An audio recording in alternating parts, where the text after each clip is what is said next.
I'm Luke Story. For the past 22 years, I've been relentlessly committed to my deepest passion, designing the ultimate lifestyle based on the most powerful principles of spirituality, health, psychology, and personal development. The Lifestylist Podcast is a show dedicated to sharing my discoveries and the experts behind them with you. Paul, great to meet you. It's great to meet you. Actually, we met at an event. The assemblage. Yes, in New York City. Like 3 years ago now, maybe? Yeah. 3.5 years ago? Was that the Whitma Live or something we were doing? That's right. Yeah. Yeah, it was. That was a great little panel that we had. Yeah, super cool. Yeah, and a fun event. It's funny, at one of those, I don't know if this is the same one at which I met you. Might have been, but I think Brandy from Rhythmia was there. Mm-hmm. And that was before I had ever taken ayahuasca. Oh. And I was chatting with her about it. Yeah. And during that same trip, I interviewed the medium Paul Selig. Uh-huh. Oh, cool. Yeah, and because Aubrey had introduced me to him, and during the interview with him, I said, "Hey, Paul, would you mind, if it's appropriate, could you ask the guides if it would be chill for me to go take ayahuasca as someone with, addiction in my past, like in sobriety?" And he felt into it, and he asked the guides, and then the guides spoke and said, "You'll be safe to do that, and it's something that could benefit you." And for some reason, I believe he is channeling these guides. I mean, based on the books he writes, there's no editing. Like, no one can talk like that, even the most brilliant person or philosopher. So I was like, you know what? I mean, there was a lot that went into it. But yeah, that trip was actually the catalyst that brought us to this conversation. Really? Yeah. Psychedelics. Yeah. And that was the opening for you, because up until that point, you really hadn't. I had done a lot of psychedelics, but only as a total in buffoonery. Like a way to disassociate, or yeah, a way to like sort of party, or a way to whatever. Yeah, I used to take acid just to stay awake, to drive from Aspen to Denver over the Continental Divide to go see shows. Not the worst thing. So, we would.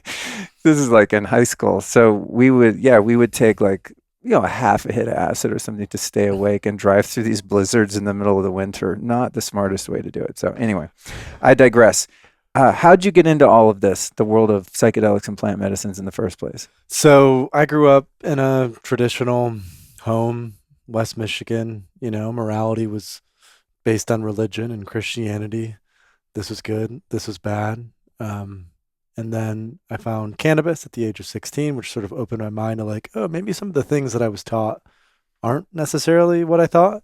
And then at the age of 19, that same friend introduced me to psilocybin mushrooms. And so I had my first psilocybin experience. It was interesting, but not profoundly life-changing or anything like that. And then about 5 months after that first psychedelic experience, I did acid, LSD for the first time, probably around 200 micrograms, which is a good dose. A solid dose level with a few friends. What's one hit? 100? About 100. Okay. So about 2 hits. Okay. Out at the beach. It was like a beautiful early May day in Michigan. Went with a few friends. Went swimming in Lake Michigan. Went walking in the woods, and just had that sort of before acid and after acid experience where I was like, oh, I get it now. I get it. And actually, about a week after my first acid experience, I went to Tanzania with a school group because I was studying biology at the time, and we were doing field studies in Tanzania, which was code words for just going on safari in the Serengeti and Ngorongoro crater. And so I brought some LSD with me on the trip and ended up taking a hit of LSD on safari and sort of witnessing this quote unquote circle of life, but on an LSD experience. Wow. Right. And so that just sort of plugged me into this harmonious relationship that nature has. And I remember looking at the wildebeest and looking at, the wildebeest is constructed in such a way which makes it easy for the lion to go eat it because the lion's at the top of the food chain. And, so just seeing that regenerative relationship then, it was around the same time that I was starting to get into paleo and CrossFit. And so it really opened me up to this sense of ancestral wisdom and how a lot of, let's say, hacking biology and physiology is actually just letting go of all the industrial stuff that we've accumulated and getting back to the roots of who we are as humans. And so I thought as part of that, what's so natural to us as humans is to be free, right? And psychedelics, I think, almost more than anything else, teach us what it feels like to be really, truly free. And so several years later, 4 or 5 years later, after those first experiences, I was starting my entrepreneurial path, living in Budapest at the time, and just noticed that, there was more medical research coming out about psychedelics. Tim Ferriss and Joe Rogan were starting to publish podcasts about it. Cannabis was generating more and more momentum. And I thought back to those early psychedelic experiences and thought, if I could dedicate my life to one mission at this point in time, I was 24 at the time, it would be to help educate a broader populace about the real pros and cons of psychedelics. What does the research say? How are these useful? And in particular, right, how can microdosing be used in an intentional and responsible way to help shift an individual's consciousness to accept these broader altered states of consciousness that some folks might not be willing to dive right into. And so then I started the third wave, and then, from that point in time, that was about 6 years ago, there's been a lot that's happened, to say the least, in the psychedelic space broadly, but also specific to the work we've done through Third Wave. I also started a retreat center in the Netherlands called Synthesis.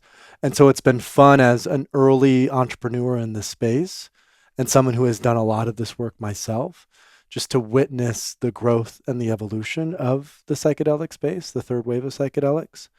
And, we've now reached a point in 2021 where billions of dollars of investment are starting to come into the space. There's a lot of conversations around nonprofit versus for-profit, indigenous reciprocity, patents on psilocybin. And I'm just fascinated by it all, the good, the bad. It's a very rich space. And it's just been an honor to be able to do this work and to educate people in the way that we've been able to do. So cool. God, yeah. Talking to you and just looking at your site today to kind of prepare for this interview. And this happens every time I journey. I'm like, I need to drop everything and just do this. You know what I mean? Like literally every journey I have at the end, I'm like, I think I'm supposed to be a shaman, or so whatever, I don't even, not that. That would be not a good look for me. A guide or a facilitator. Yeah, just or like a trip sitter or. Yeah, I'm just like, everyone needs to do this, and then of course I come back to my senses, and I'm sure we're going to talk about for some people, and sometimes it would not be appropriate, but it's interesting, as you just described yourself kind of being immersed in this world in all ways and, creating businesses around it and things like that. I almost wish that I could just zoom out of it all completely and kind of look at a longer arc of time to see what's really happened, because it's kind of, the wheels are moving. And so it just is normal to me now that, there's someone in Vancouver doing, looking into DMT drips, and there's, Kuya here in Austin doing ketamine. And it's like normal people. I mean, like, who's normal? But, I would say just moderate people who aren't necessarily into, drugs or psychedelics. Or DMing me like, hey, what's up with this microdosing? Where do I find some? And I'm like, oh, it's illegal, first off. But it's interesting to see where we are. And I also get the sense, aside from any kind of post-trip naive enthusiasm, I really do have a sense that even through the bumps in the road that this is going to experience, as it will with any kind of movement, that this could be the very thing that is the bridge for humanity to reach a higher level of consciousness. To me, and I want to get your take on this, solving the problems that we have as a human race in the realm of form and cause and effect in Newtonian physics is not only the most ineffective but slowest way to affect actual change and evolution. And these medicines allow us to interface with reality in a quantum realm outside of space and time. And that allows us as individual souls, spirits in bodies here to elevate each of our consciousness, consciousnesses. And I think it's the 100th monkey effect of just people breaking free. You mentioned the word free and popping. And I sense that there will be kind of a critical mass when a certain number of people, whether it's through the use of entheogens or a lot of meditation or whatever they're doing. Or breath work. All the things, right? I've had totally psychedelic experiences doing Kundalini yoga and just completely, deep healing, trauma work, all kinds of stuff. But anyway, point I'm trying to get to is that a problem can't be solved at the same level of consciousness which created the problem, right? Which is the Einstein quote. Yeah, right? yeah. Yeah. And so then what's the solution to all the problems we have, like fighting on Twitter with, this side or that side, or vax, no vax? I mean, all the things, right? And it's like, no, the only job we have, if we're smart, Right. I think, and that's presuming that I'm smart, is the elevation of consciousness. Right. And I don't know, man. I think this is the thing. I really do. I think it's a juggernaut that maybe people like you and me to some degree are aware of, but because you're so in it, can you really get an objective point of view on like where this is taking us as a species and where it could go?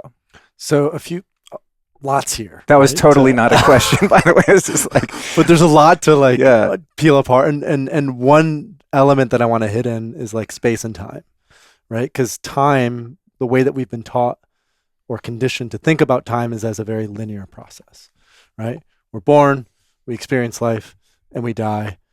It happens in a line like that, and that's it. There's nothing else. And industrialism in particular is the thing that has conditioned us to believe in time in that way, because we've had to break up time in order to build an industrial framework that then allowed us to become materially happy or whatever.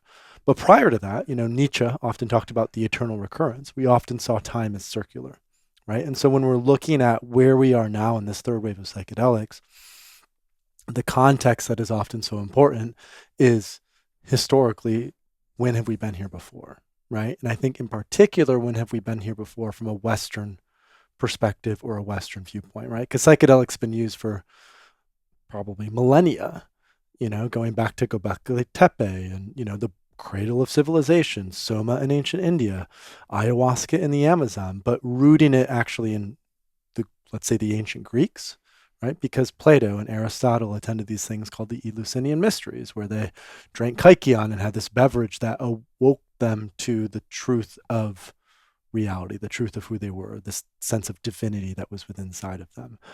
And that, let's say, first wave of psychedelics eventually informed the second wave of psychedelics, the 50s and 60s, when Albert Hoffman invented LSD and psilocybin came onto the scene and the counterculture and all of that. But it went sideways very quickly because as a culture, we didn't have the container to be able to hold the chaos of the psychedelic experience. Because what they did in the ancient Greek times is they said, hey, look, we have this thing. It's called the Eleusinian Mysteries. You're going to go to 20 miles outside of Athens in a place called Eleusis. You're going to drink a beverage called kykeon, and you won't tell anyone about it. It's a secret, right? And if you tell anyone about it, you'll be excommunicated, you'll be killed, you'll be totally cut out. I'm going to interject for a second, right? Yeah. That's so brutal. Can you imagine like having any of the experiences, but I'm thinking of the most, mind-blowing, like 5-MeO. Like imagine you're a person and you did that and you have to walk around the world and never tell anyone. Exactly. Exactly. So it was a very quiet, private thing.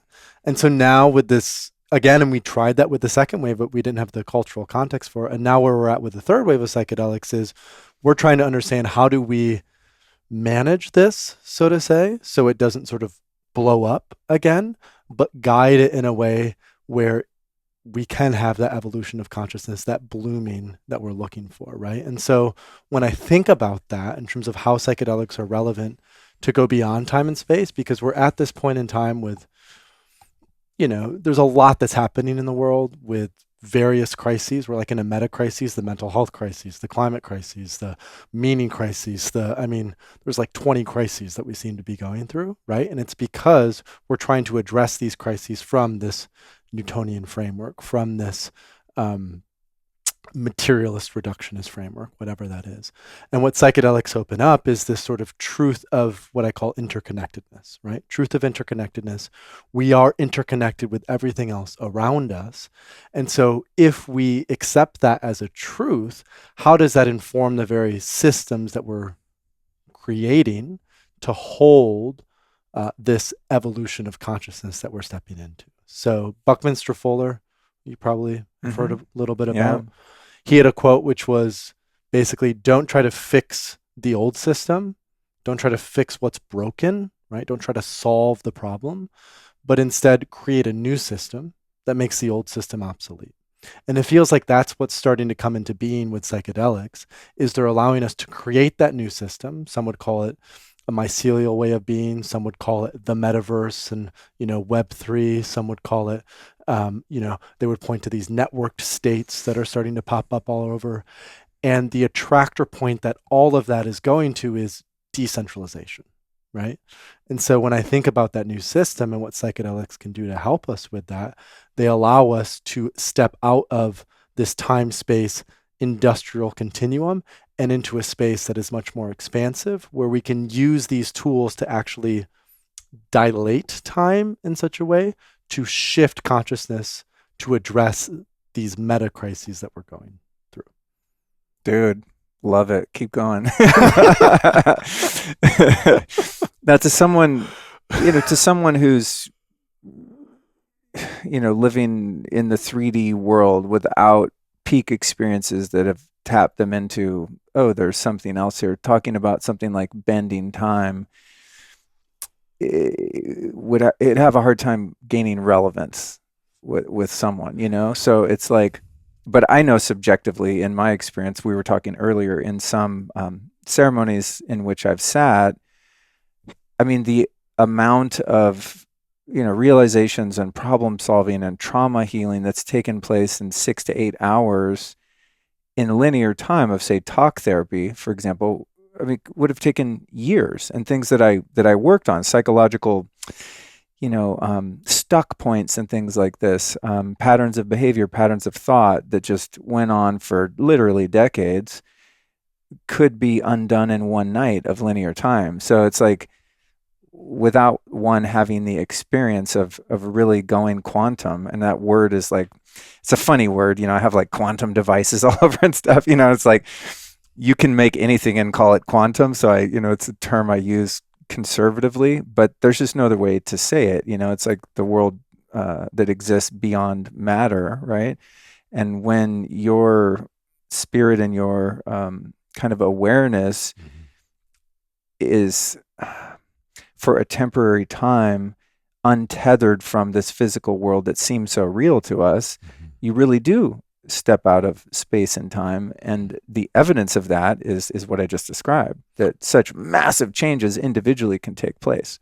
Well, and then there's clinical research to back that, right? So that, even to go a little bit deeper into how that's played out, right? So Johns Hopkins has done a lot of clinical research on psychedelics. And the first study that they published was in 2006, which showed that psilocybin, the active ingredient in magic mushrooms, could occasion a mystical type experience. So essentially, they tried to quantify through a clinical trial how psilocybin could help someone connect with God and source energy. And then what they did is they showed that the stronger that experience was, the greater benefit it had on depression, addiction, alcoholism, PTSD, end-of-life anxiety, all these sorts of things. And it goes back to your point, right? I think Gabor Mate has said this, where like with ayahuasca, you can have 10 years of therapy in a single night, right? Because of how efficacious it is at opening up the subconscious and the unconscious, which most modalities that we've used in the typical medical framework do not do, right? So that opens that up, and it allows you to actually have a catharsis and process and integrate that. So that's more the medical side of things, right? The clinical framework that they've established for that. But in our conversation and in the work that I do, what I'm much more interested in is not necessarily the medical and clinical model, because again, my hypothesis and my thesis is that's broken. Let's not try to fix it. Instead, what is the new model of human evolution, right? How can psychedelics help with performance? How can psychedelics help with physiological well-being? How can they help with creativity, with flow, with self-actualization, so to say? And so there was a really interesting study published in the 1960s by Jim Fadiman, who's sort of the godfather of microdosing. He wrote the Psychedelic Explorer's Guide and really kicked off all the microdosing craze in 2015. And he did a research study in 1966 that showed that LSD and mescaline were incredibly efficacious at helping managers, engineers, architects, professionals solve problems and be more creative. So oftentimes these folks would come in and they'd have a problem they'd been stuck on for 3 to 6 months at the minimum. And so Jim gave them either LSD or mescaline, and like 80 to 90% of the people who went through it ended up being able to solve that problem because of the psychedelic. Because normally in everyday waking consciousness, we have a very limited framework, right? We use, the classic example is we use 10% of our brain. And when we take a psychedelic, it allows that expansion to happen where all of a sudden these things that we didn't see as connected, we finally see as, oh, like I see how that is tied into that, which allows a new system to emerge from it. And of course, in normal business, right, if you're dealing with a problem or a challenge, you do a brainstorming session, you go for walks, blah, blah, blah, blah, blah. It can take months, if not years sometimes, to actually solve it. But what I've noticed with psychedelics is that divergent thinking process, right, which is tied into creativity. Psychedelics, more than any other tool that we have, enliven that divergent thinking process and make us capable of coming up with solutions that some people would be like, how did you come up with that in the period of time that you came up with it? And the reason I talk about all of this is for the skeptic, so to say, right? For someone who maybe hasn't done this before, there's a lot of clinical research that actually points to how psychedelics can dilate time. In fact, there was a research paper published on microdosing LSD about 2 years ago, where in this research paper, they proved that microdosing LSD changes the individual's perception of time itself. And so I think looking and rooting in some of that, and of course, having the experience yourself can open up, some new pathways and avenues of how these might be useful tools. Yeah, I think one thing about it that's so interesting to me is that specific ability that these experiences have to take you into warp speed, out of the limitations of time and space, especially as it pertains, as you were indicating, to creativity. I'm thinking about, we were talking about our mutual friend Harry, with whom I sat in I guess it was a MDA and sassafras and psilocybin journey, just one-on-one, eye mask, music. And I mean, so many things happen. I could, give a 6-hour trip report just from that. But in terms of the creativity, I had this desire to write a book, right? Because it's just like what people like me do. And I was stuck on what it was going to be about. How was I going to do it? I couldn't get started. And during that journey, the inquiry presented itself. What's up with this book thing? And I was like, let's look at it, talking to consciousness or myself. And I was shown, it's so interesting, but I was shown that the whole motivation for wanting to do it was based on a self-serving purpose, essentially. Like, I want to have a book because you look cool and smart and you get paid more to speak and this and that. It was just like a business idea, kind of. And so the ideas that I had were really flat. And that's why I wasn't excited about it, because that's not really what motivates me. What motivates me is elevating consciousness. And so in the course of 5 hours, I was given the title of the book, the cover of the book, the entire premise of the book, and also a sequence of a children's book. Because the book that I'm writing now, and I'm writing the book, is definitely not for kids. You know what I mean? It's pretty hairy, but that kind of thing. And it's like, I don't know if I just sat down on a Monday morning at 9 o'clock, set an alarm. Luke, think of what the book thing is. I mean, I could have been sitting there for years. Like, I don't know. Is it this? Is it that? And it wasn't just that the ideas came in kind of a creative inspiration. It was this knowingness, this is what you're supposed to do, right, and why you're supposed to do it, right? And without a purpose, I wouldn't have been interested and I wouldn't have begun the process, and the purpose was to help people. And it sounds so funny saying it because it sounds so novel. Well, duh, why else would you want to write a book but to make a contribution to humanity?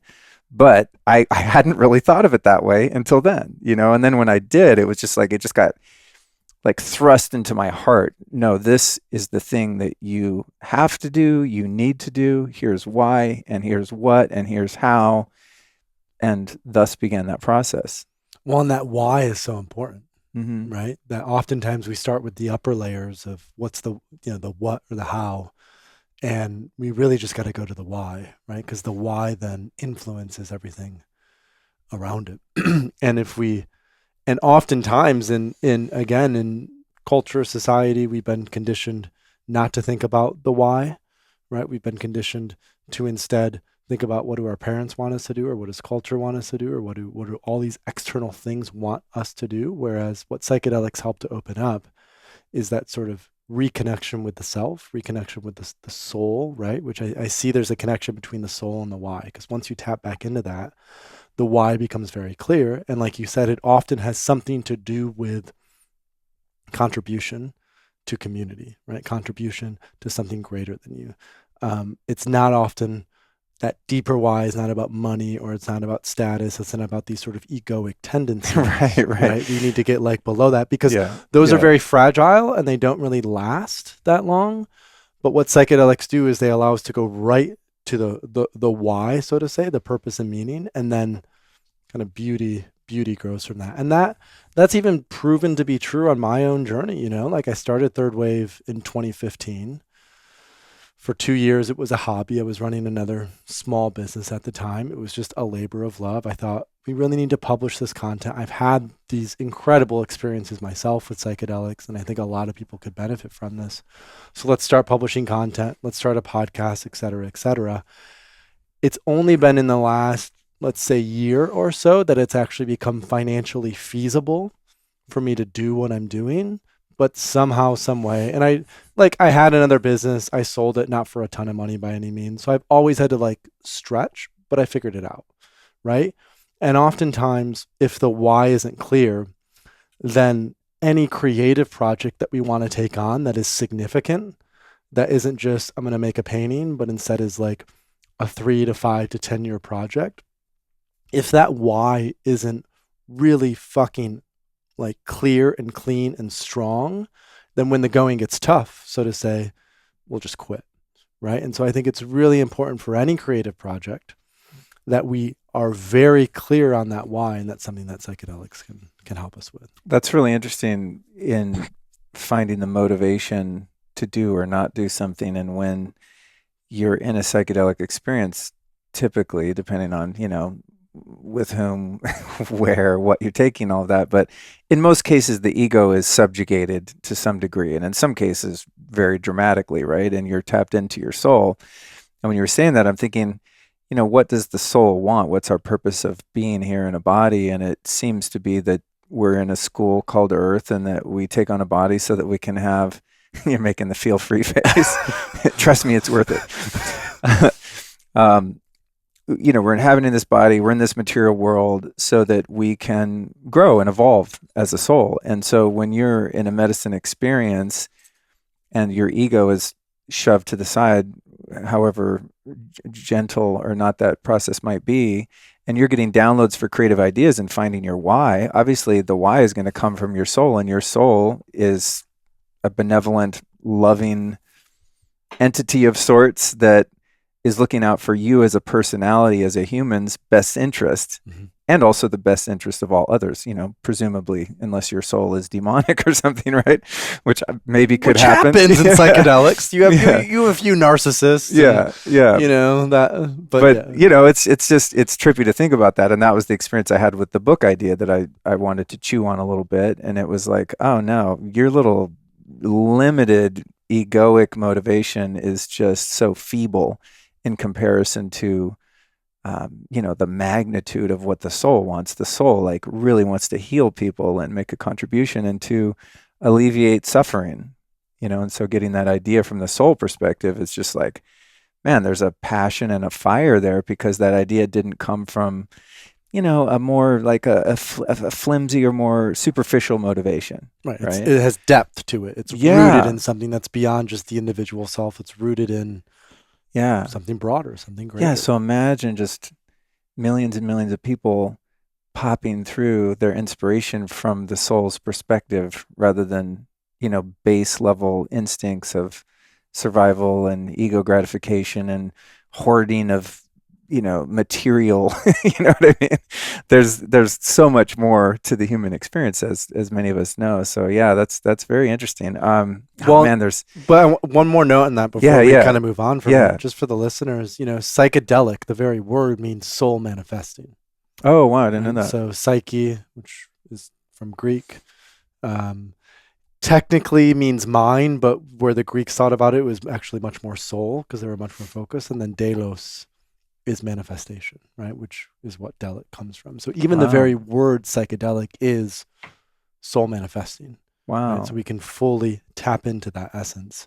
That's cool, because sometimes I get caught up in the vernacular of these things. There's not like a blanket, like people will say plant medicines and then mention psilocybin. It's not a plant, or 5-MeO, bufo alvarius toad. It's like toad. That's not either, Yeah. So I'm like, do you just call them entheogens? And we were talking about 2CB earlier, and I've taken that, and it to me wasn't necessarily psychedelic. So when I think of psychedelic, I just think of visuals, right? It's like, space perception and colors and things moving around that aren't actually moving and all that kind of stuff. So that's very interesting. I like that definition. Well, and the classic psychedelics are the 5-HT2A agonists, right? So there's 14 serotonin receptors, and the classic psychedelics, mescaline, LSD, DMT, psilocybin, ibogaine, maybe 5-MeO DMT would be a classic psychedelic, and those activate the 5-HT2A receptor. So that's typically how they're measured. But then, some people would say MDMA is a psychedelic. Some people would say cannabis is a psychedelic. Some people would say ketamine is a psychedelic. And I like the word psychedelic. I still think it's the best word.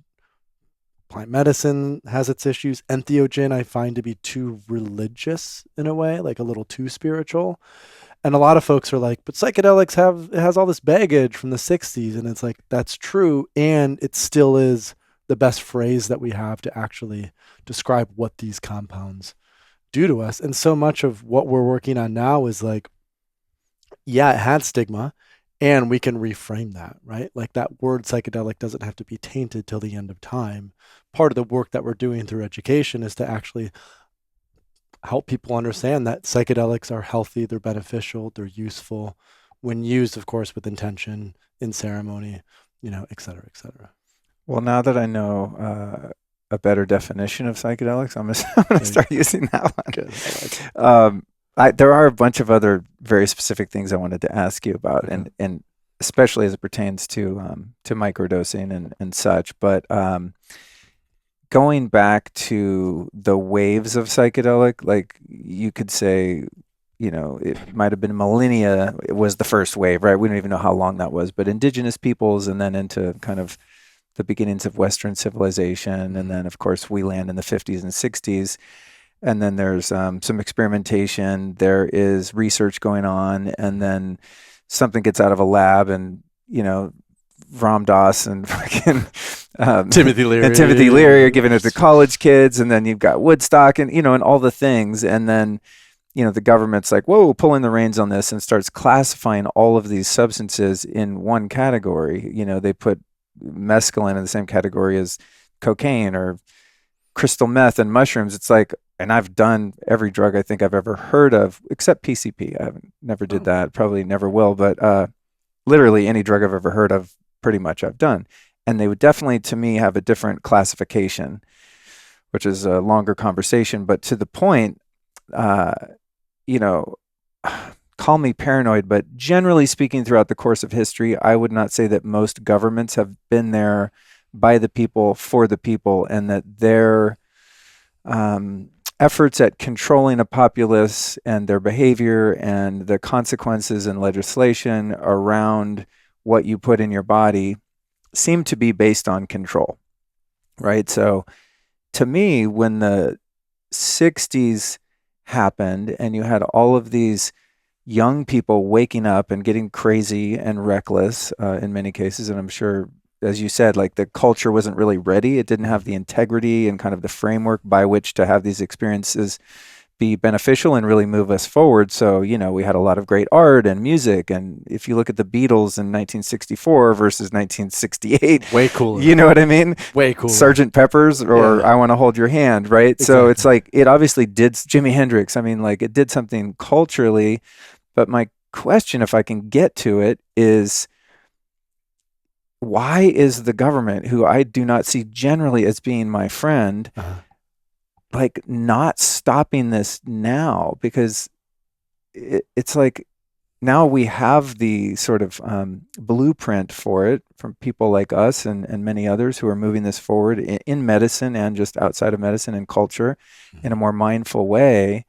To me, like the powers that be's worst enemy is an awakened populace. So I'm always sort of just curious as to why they're allowing, certain states to legalize psilocybin, and MDMA therapy looks like it's around the corner, and there's ketamine clinics. Like, why are they letting us do this? I guess is the question, Yeah. Do they not understand that this is going to be their downfall eventually? They don't. They just don't. No, I just they Do you know what I'm can't- trying to get at? I get what you're coming from. I don't think they can grok that. I don't think, because they're still stuck in such a, let's say, a 3D world, to use a phrase, whereas we're going into 4D and 5D and 6D, so to say. And like the way that psychedelics have been brought through clinical research, right, with Roland Griffiths at Johns Hopkins, with Robin Carhart Harris at Imperial College, all the work that Rick Doblin has done through MAPS, MDMA for PTSD, the forerunners of the psychedelic renaissance, this third wave of psychedelics, have been very cautious and careful not to repeat some of the mistakes of the 50s and 60s, right? Because as you mentioned, in the 50s, there were, I think, 1,000 clinical papers published on the efficacy of LSD to treat everything from anxiety to depression to alcoholism to autism to a number of other things, right? But when it got outside of the clinic, it was in very, very high doses, and things went sideways as a result. Now, also in the 60s, those who were using these high doses of LSD were also protesting the Vietnam War, right? And they couldn't make protesting illegal, but they could make the drugs that the protesters were using illegal, LSD and cannabis. Ah, interesting. So that's also another element. Now, what's happened this time around is cannabis is making a really big difference, right? Because cannabis is now legal, I think in 12 or 13 or 14 states, something like that. It's medical in a number of other states. It's helped to reframe the general populace to understand, oh, this is how and why cannabis can be beneficial for taxes or for pain and opiates or for a number of other reasons and things. And as we both know, cannabis is just the gateway drug. And I don't mean that in like cannabis is going to open you up to the harder drugs. I mean, cannabis is the gateway drug for psychedelics to be more widely accepted. And I think because of how amazing the clinical research results have been with psilocybin and MDMA, the government has come to a point in time where like they have 22 veterans who are committing suicide every day as a result of these useless wars that they've committed in Iraq and Afghanistan. They're actively looking for solutions to help them. And MDMA looks to be the best solution at this point in time to help them. So they want to support that to some degree. When it comes to something like psilocybin, we have a mental health crisis with major depressive disorder and treatment-resistant depression, and there seems to be a sense of wanting to help people who have those issues, and Prozac and Zoloft and all this other bullshit that pharmaceutical companies have been feeding people forever, again, is not working. And so I think they're open to looking at novel and new solutions. In fact, the DEA has actually publicly supported the rescheduling of psilocybin from Schedule 1 to Schedule 2 or 3. And the DEA has also supported an increased production of psilocybin because they see how much momentum is being generated. But again, what you and I both understand is this larger meta trend. And this larger meta trend started in the 60s, right? So there was actually a phenomenal book called The Third Wave. It was written by Alvin Toffler, who's this futurist who wrote it in 1980. And in that book, he talks about the transition from the industrial age to the information age, right? And so what happened in the 60s was because of the widespread use of psychedelics, the widespread use of psychedelics is what influenced the computer revolution. And the computer revolution is what influenced this decentralization technology that now is much more widespread. And so since the 60s, we've wanted to be more free in terms of the type of systems that we're building, but the government, the federal government, has sort of kept it clamped down. And now what's happening specifically with psychedelics is you have Oregon, who just legalized psilocybin. You have Detroit, Seattle, Oakland, and Denver, who have decriminalized all plant medicines. You have a state like California that's looking to legalize psychedelics, as well as Michigan and Massachusetts. So there is this sort of decentralizing of psychedelic acceptance, where even, let's say, a worst case scenario, we get all the clinical trial results in for psilocybin and MDMA. The FDA wants to approve it for use, and the DEA says, no, we're not doing that, right? We're not ready yet, et cetera, et cetera.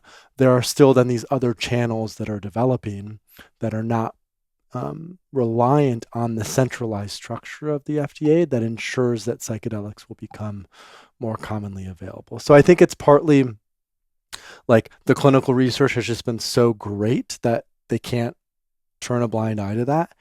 And we live in a very different time period, whatever, than the 60s. Because in the 60s, there wasn't the internet. There weren't all these podcasters who were openly talking about it. There wasn't a decentralized sort of approach to education and information. Now, I mentioned Joe Rogan and Tim Ferriss before. You have a very popular podcast. There are many other popular podcasts that have just started to openly talk about psychedelics. And that way of influencing is much different than traditional media, because a huge element of why the 60s went sideways was because of the media coverage, right? And the way that the media covered this blossoming of psychedelics. And what's happening now is traditional media companies don't hold as much power as they used to. Instead, individual podcasters like you can influence people in such a way. And so when you're actively talking about this, I think that has sort of a grassroots downstream effect where people go, okay, I had heard one thing and now I'm hearing something else from someone I trust. Let me dive deeper into this. I love that. And so there's definitely, momentum in that. Wow. Well said, man. God, I didn't even really give you a cohesive question, and you still answered everything I was thinking about. And to your point, it's funny. After being sober for so many years, and obviously my family supportive of that, I was in a real bad way earlier in life. But when I did my first ayahuasca retreat, maybe 2.5 years ago or something, I never mentioned it to my parents, right? My dad's a bit more square. I think, my mom grew up in Berkeley in the 60s, so she's no stranger to these ideas. She's probably taken acid herself for all I know.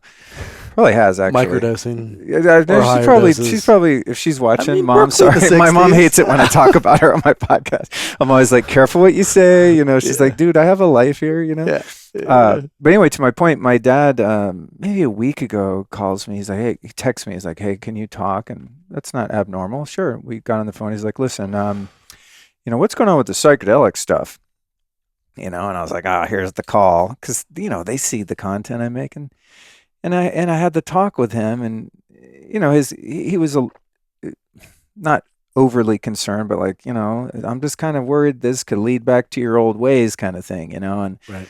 I was like, okay, here we go. I got to, educate him about what makes this different. And really I could have just summed up that and like look at the external manifestations in my life. I'm more successful, healthy, happy than I've ever been in my entire life. And if I was doing drugs in the way I used to do them and the types of drugs I used to do, you'd have about 2 months before you see my entire life just cave and I'm literally in jail or dead. It's just not even exaggerating. That's how bad things go for me when I'm, doing the types of drugs I used to do and the way I used to do them. So I said, hey, let's look at the results. By their fruits you shall know them.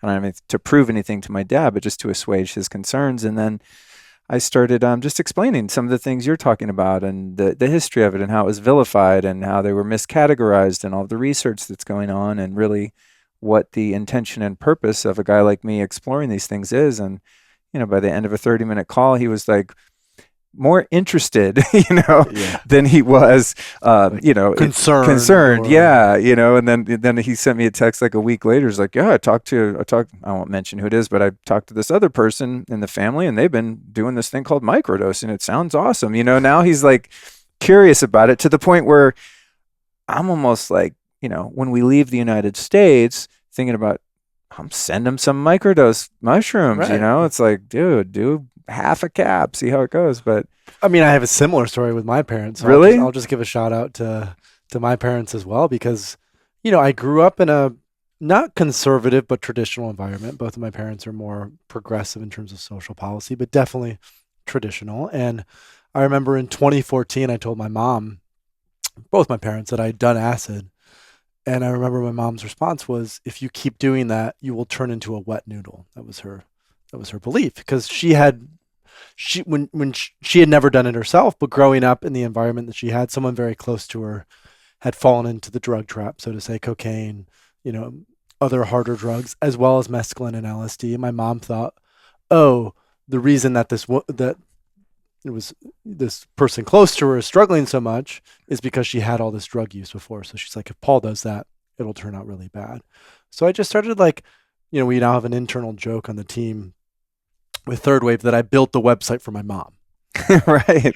Because I wanted a public place that anyone could go that has guides and has good information and is well presented. But then, I just would send her information and send them research. And over time, they started to sort of open up to it. And my dad has always been more accepting and understanding. My mom and I tend to be, she's a Taurus, I'm a Leo. We kind of go head to head in that way. Sense. And then in 2018, Michael Pollan's book came out, right? And so I sent it to my dad and had, he read the book, because we have this thing where we trade books, where I'll read one and then he'll read one. And so he read Michael Pollan's How to Change Your Mind, and he was like, okay, I might be interested. And I'm more open to this than I was before, right?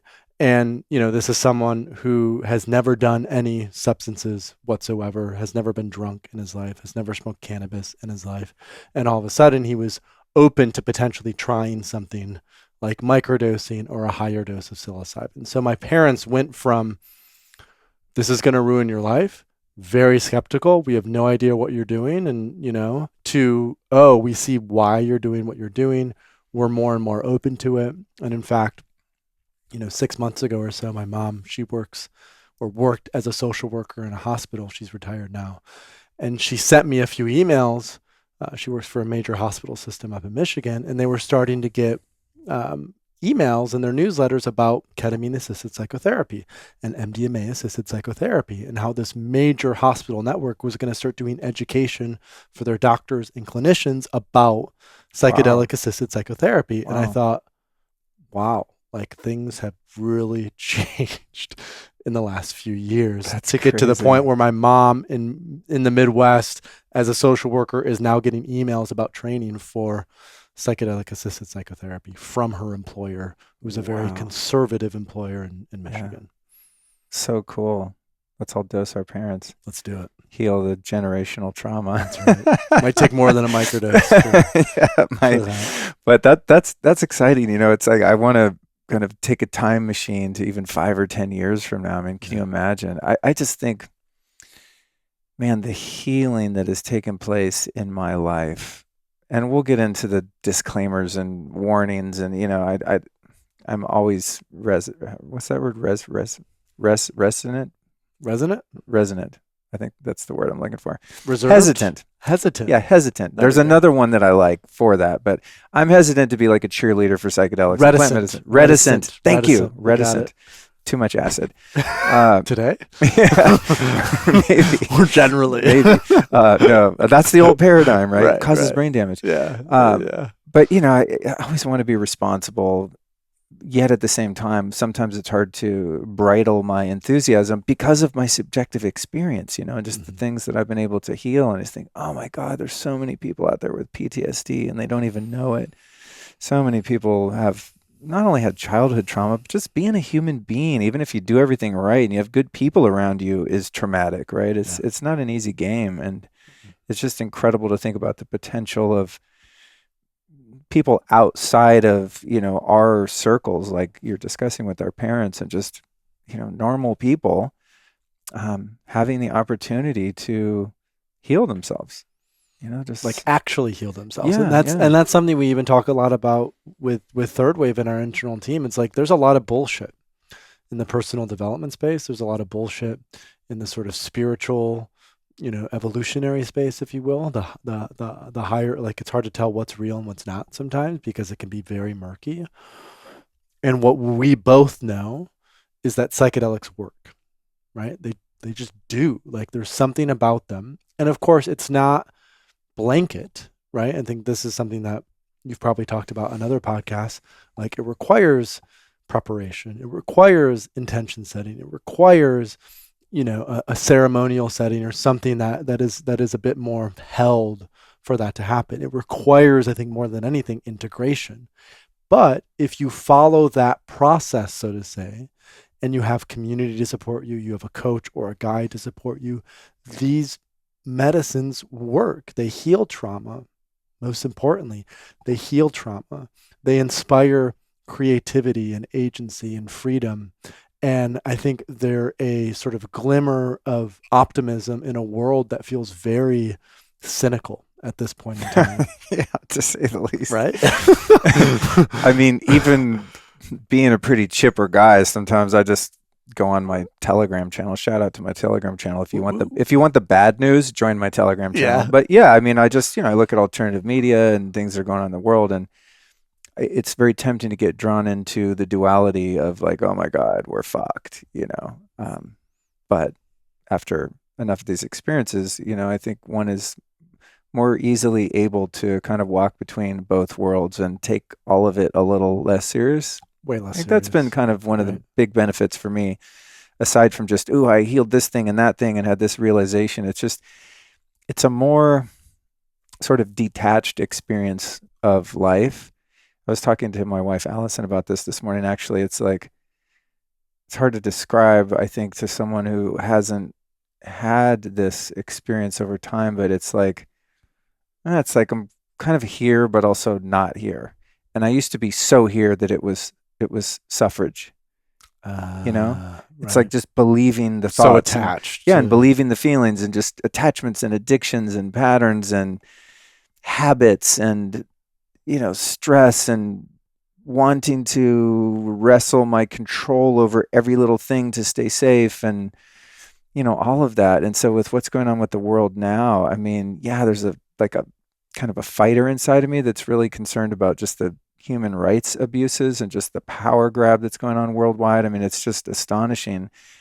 Yet at the same time, like, I know that this is all kind of theater, especially after a few 5-MeO experiences. I mean, I want to talk about coming back here and be like, oh, this is totally not real, But I think that, to your point of the integration, it's like, okay, so we have this liftoff experience with psychedelics in which you have not just, an intellectual concept of you not being your body or your mind or your ego, all of these, philosophical ideas that so many of us had read in books and been to meditation retreats and done the yoga and non-duality and all of this stuff. It's like, yeah, it's there and you kind of get it. But as you start to have that visceral experience, it's so fun to actually come back and just be a person again after you've been disintegrated, It's like you're just blown apart and everything you think was real is not, but you can't walk around in a body in that state, I don't think, I mean, maybe very few enlightened masters have been able to stay here in a very high level of consciousness and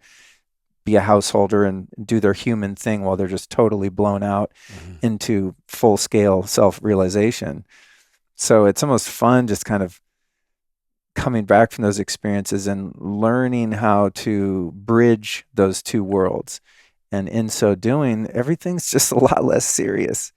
I mean, I have shit going on in my life right now, dude, years ago, I'd be having a nervous breakdown. I mean, I would be complete fucking disaster, apart from all of the things going on, broadly speaking, in the world. Just, buying a house and renovations went to hell and just not really being grounded and just so many crazy things happening. And it's like, I don't know, there's just a trust in spirit that everything is exactly as it's supposed to be. Yeah. And not like just saying that, but having the felt experience of that I'm going to be all right. I am all right. You're all right. The world's all right. I don't need to save the world. I don't need to save all those people that are, I think, harming themselves in various ways. It's like, no, man, I'm not in charge. I'm not in control. And from the ego's perspective, that's terrifying. But from the soul's perspective, that's freedom. That's freedom. That's liberation. It's like, I don't need to control. I remember at the end of my first 5-MeO experience, I was like praying to God, and one of the many prayers was, would you just be with me and just protect me? And like this voice from the heaven said, you don't need protection because you are safe. I mean, just a morsel like that just changed my life. I could read that in a book and go, oh yeah, I kind of get that, sure. And in the final analysis, like, we're all going to be cool, okay? You leave your body, you drop your body, and then you go on wherever you go, and it's all good. But no, to know that I don't have to walk around like interfacing with the world like a bumper car, like, oh, danger, danger, danger. It's like, or praying to be protected or to be safe. No, we're all inherently safe, right? And that's a lot. It's the remembrance of that. That's what psychedelics do, right? They help us to remember that, because we often forget, right? The personality and the way that we've been raised oftentimes is because of traumatic experiences that have often happened to people. They don't feel safe in the world. And when we have this direct connection to divinity, right, it lets us know that you are safe and that you are loved, I think, as well. Is really, really big. The love element is huge, because that sense of unconditional love is, we literally can't get that anywhere else. I mean, I had a relatively great upbringing, my parents, a lot of love. I had no major trauma.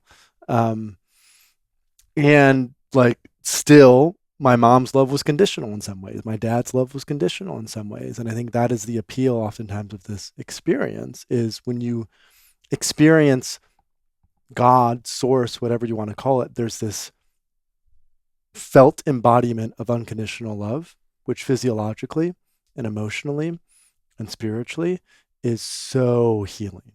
And I think it's where so much of that healing comes from. And so transformative, back to that evading space and time, one moment of feeling that changes your life forever. It's just crazy. And the people in your life could tell you how much they love you and even demonstrate that every day. And it pales in comparison to what, that felt sense of, it's not even a feeling, it's just the knowingness that there is love that exists universally, and that you are included in that, right? And that there is this benevolent field energy source, God thing that just totally loves you no matter what you've done or who you are or what you'll be, and that there's no way to undo that.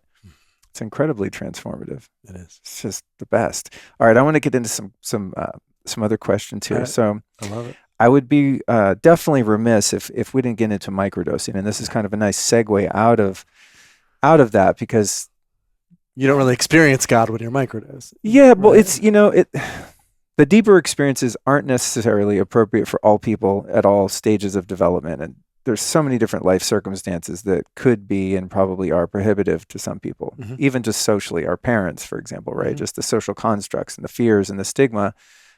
But I think the Trojan horse in the best way possible, and obviously the safest way into this, is microdosing. And you mentioned it before, and I know you have like a course, I think, on your site, to do this. And so many people message me all the time with so many questions about microdosing, and these are people that maybe don't run in circles where these substances are prevalent. And there's, I probably know 5 people right now that I could text that could bring some, microdose capsules of mushrooms over here, whatever.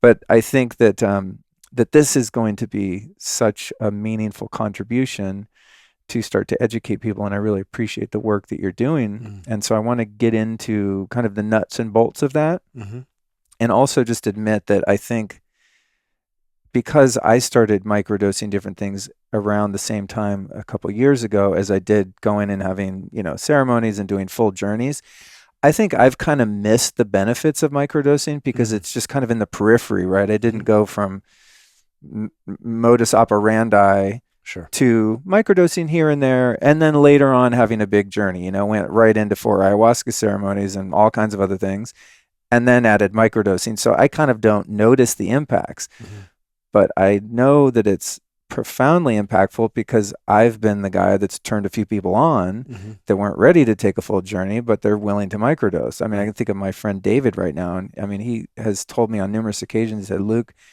dude, you changed my life, because I turned him on to microdosing psilocybin. He's like, it literally cured my depression and anxiety. And also in his case, addictions. Just crazy, because he was a sober guy. Like to drugs or just Yeah. I mean, he was sober, but then I don't, this is not something I'm going to try, and addicts don't try this at home, but he uses some things like alcohol and cannabis recreationally now, and it's been, a couple of years, and does not show any signs of becoming addicted to them. Wow. Like he was before. Sure. And this is like a sober guy that had a lot of problems and had to stop everything 100%, started microdosing, had a few, macro experiences, and is basically like healed of addiction. Just fucking crazy. That is crazy. But his big, most meaningful first launch was just following a nice, safe microdosing schedule, and it had a huge impact. And I know that's true for so many people. I just feel like I kind of missed the contrast of that because I just went for all of it at once. So, let's cover a few of the different types of substances that are common in microdosing, and maybe even a couple obscure ones, and then get into like schedule, the amount, like the whole thing. If you could kind of tie a bow on that for someone, say, is hearing this and they have just heard the word but have no idea what's happening here.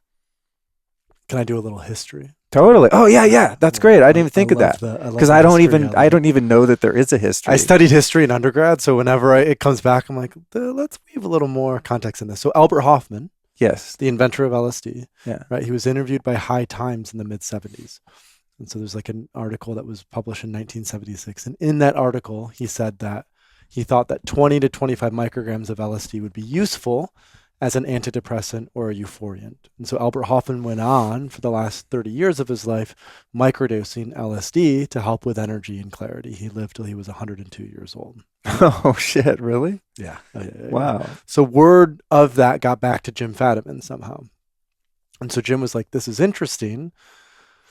Let's explore this with a small group of friends. So Jim got some acid, sent it out to a small group of friends in the Bay Area, and just asked them to write back about their experiences with microdosing and how it went. And then he included a lot of those experiences in his book, The Psychedelic Explorer's Guide. He had a chapter 16, that was just about microdosing.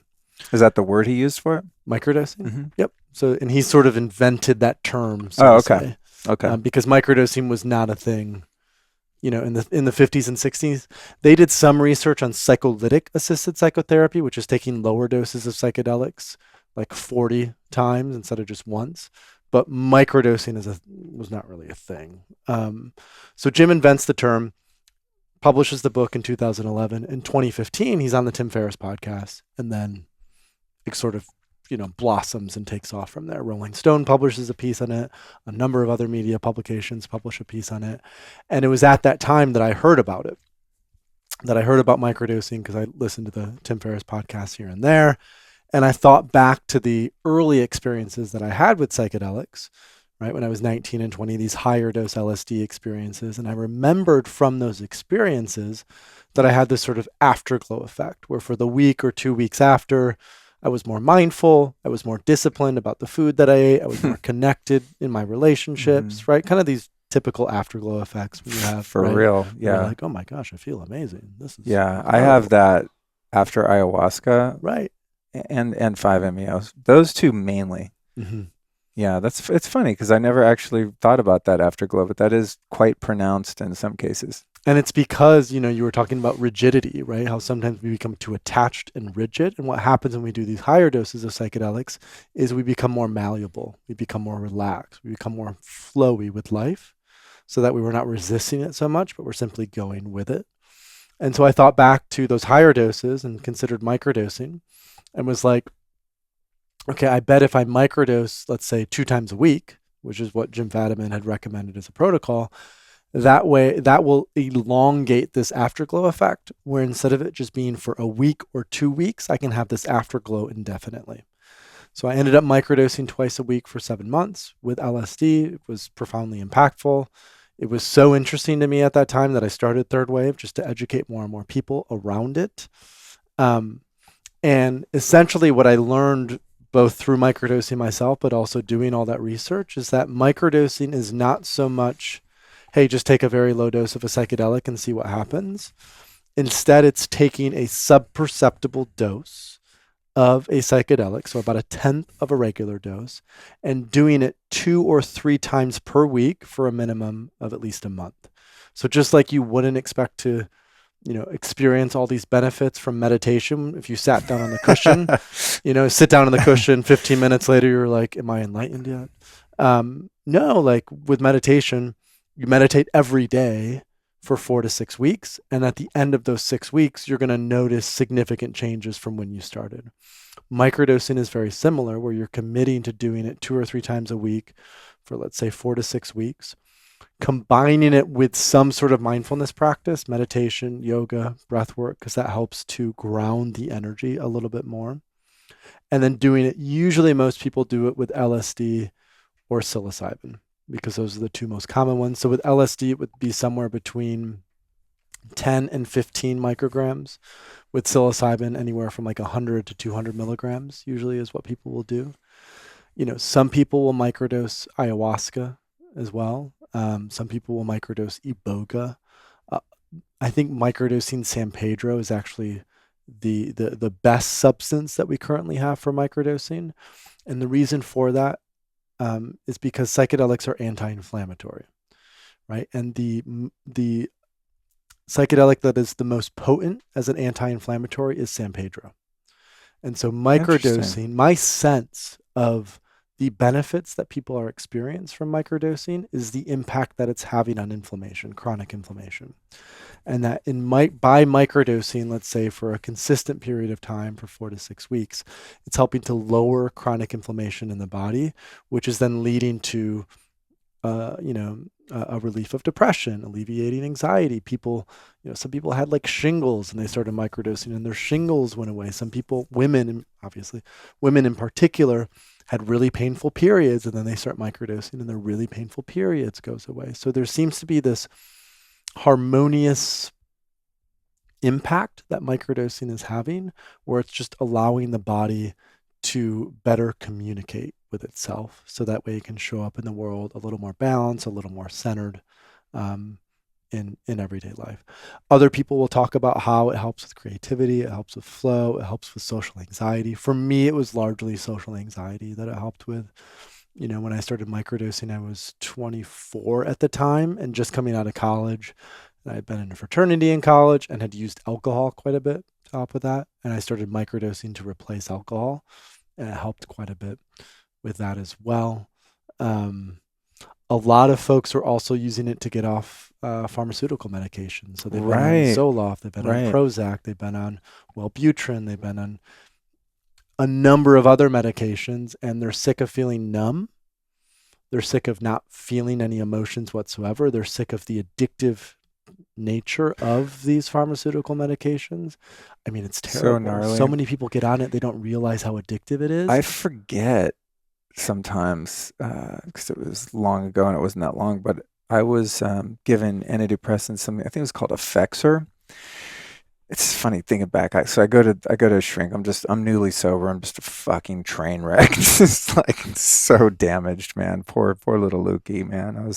I was hurting. So I go in there. I'm like, yeah, I got these racing thoughts. I'm angry at everyone. I didn't even know what anxiety or depression was, but basically walked in. I was like, I'm fucking crazy. And so they gave me this Effexor, and I started taking it, and I don't even remember if it helped those symptoms or not. I think I just really had like untreated alcoholism, and I didn't have the kind of help that I later did within the 12 steps to just identify like the illness of the mind that is a sober alcoholic or addict that has not healed yet. But anyway, they gave me these pills, dude, and I will say they were great for sex. That was one, really? Yeah, which is at the time, the doctor said, I'm just going to warn you, you might become impotent. And I was like, anything's better than crazy like I am now. But yeah, it was awesome for sex for me, actually. That's the one thing I remember, like prolonged sexual experiences that were awesome. Wow. Yeah. crazy. Unexpected. But the addictive piece, dude, I was addicted to heroin, right? I mean, and a lot of other things, but that was like acute physical addiction. You don't have it for so many hours, you start getting real sick and really, depressed and stuff. It's like opiate withdrawals. People have asked me what it's like. It's like having a combination of suicidal depression and the worst flu you've ever had in your life at the same time, knowing that if you just had a little morsel of this one thing, that it would all go away and you would feel amazing, which makes it even more torturous. It's just the worst ever. I would highly advise people to not do heroin. Yeah, bad idea. Yeah. There's a sweet spot in the beginning. I'm not going to lie. People do it for a reason, but that sweet spot goes away quickly. Anyway, I run out of these effexor pills and I'm freaking out, man. I was worse when I ran out of them when I first started taking them, right? And then so I found myself like, calling the office and I couldn't get over there, and they would literally like, this is like a shrink in Century City, $400 an hour. This isn't like, some shady doctor. This is a legit psychiatrist. And they would like leave them, behind the mailbox in the front of the medical building. And I'd go over there in the middle of the night and get them. I'm like, oh, okay. Like if it was a whole thing. And I remember thinking, I didn't get sober to live like this, man. Nah. Like this is what I was doing before, only I don't even get the feel good part of it, albeit, how fleeting that was most of the time. So yeah, not to tell anyone like quit your meds, but I had to wean off and it was a whole thing. It was horrible. It was a horrible experience. Oh, it's terrible. But and some people have been on it for 20 years, for 30 years. Oh man. Right. And they haven't gotten better, or maybe they get better for a little bit and then they go back. And so what we've experienced, having built the course that I did 4 years ago, we've probably had 3,000 to 4,000 students who have gone through it. And I would say probably 30% to 40% of folks who go through it is specifically for this reason, because nothing else has been working. They really want to get off their meds. And again, like you said, this isn't recommending or advising that you get off your meds. In fact, I would say if this is something that someone is listening to and they're really interested in microdosing, we have a directory of therapists and clinicians at Third Wave where you can get connected to a psychiatrist or something like that who can actually help you get off your meds. Because the other thing is most psychiatrists don't know shit about psychedelics and microdosing, right? So they are just still within that medical pharmaceutical paradigm. Mm-hmm. And so they're just prescribing what they know to prescribe. So you also have to find a clinician who knows about microdosing and psychedelics. Well said. And also in the Western medicine paradigm, it's all about symptomatic relief. Generally speaking, I'm sure there are exceptions, rather than like root cause, right? So if the root cause of my anxiety or depression is damage done to my brain by past traumatic experiences and years of negative thought patterns, and my brain's been wired into this negativity bias, right? Is kind of how I look at the way I used to think. I would walk in a room, I'm just using like a trite example, but I would walk in a room and immediately just find everything wrong. You know what I mean? But that's how I viewed everything, right? Walk in and, there's a little chip in the paint on the wall and I'm like, who painted this place? Meanwhile, I'm in a palace or something, right? Just metaphorically speaking. But to take the antidepressants like I did, I guess I got some relief of symptoms, but certainly didn't heal any of the underlying causes that were, manifesting as suicidal ideas and depression and just gnarly panic attacks and anxiety. That didn't stop that, but it sounds like if microdosing is done in a supervised kind of legitimate way, that you're going after the root cause. I always think of it as kind of, even micro and microdosing, it's sort of like the medicines are going in and it's like they're healing my brain. They have an intuitive intelligence themselves. Is that what it is? Where it's like you have to trust that process. Right. Which is why we often say, like, don't just take a single microdose and expect miracles to happen. This is going to be something that you have to commit to for at least a month, 2 or 3 times a week. And it is medicine. So what it's doing, we haven't fully been able to clinch onto, but like I said, it's anti-inflammatory. It helps with neurogenesis. And the other thing that we teach is like microdosing is not a magic pill, just like psychedelics are not a panacea, right? They require sort of they require an ability to be proactive in what it is that you want in life. And that means that as you're microdosing, It's also worth journaling, meditating.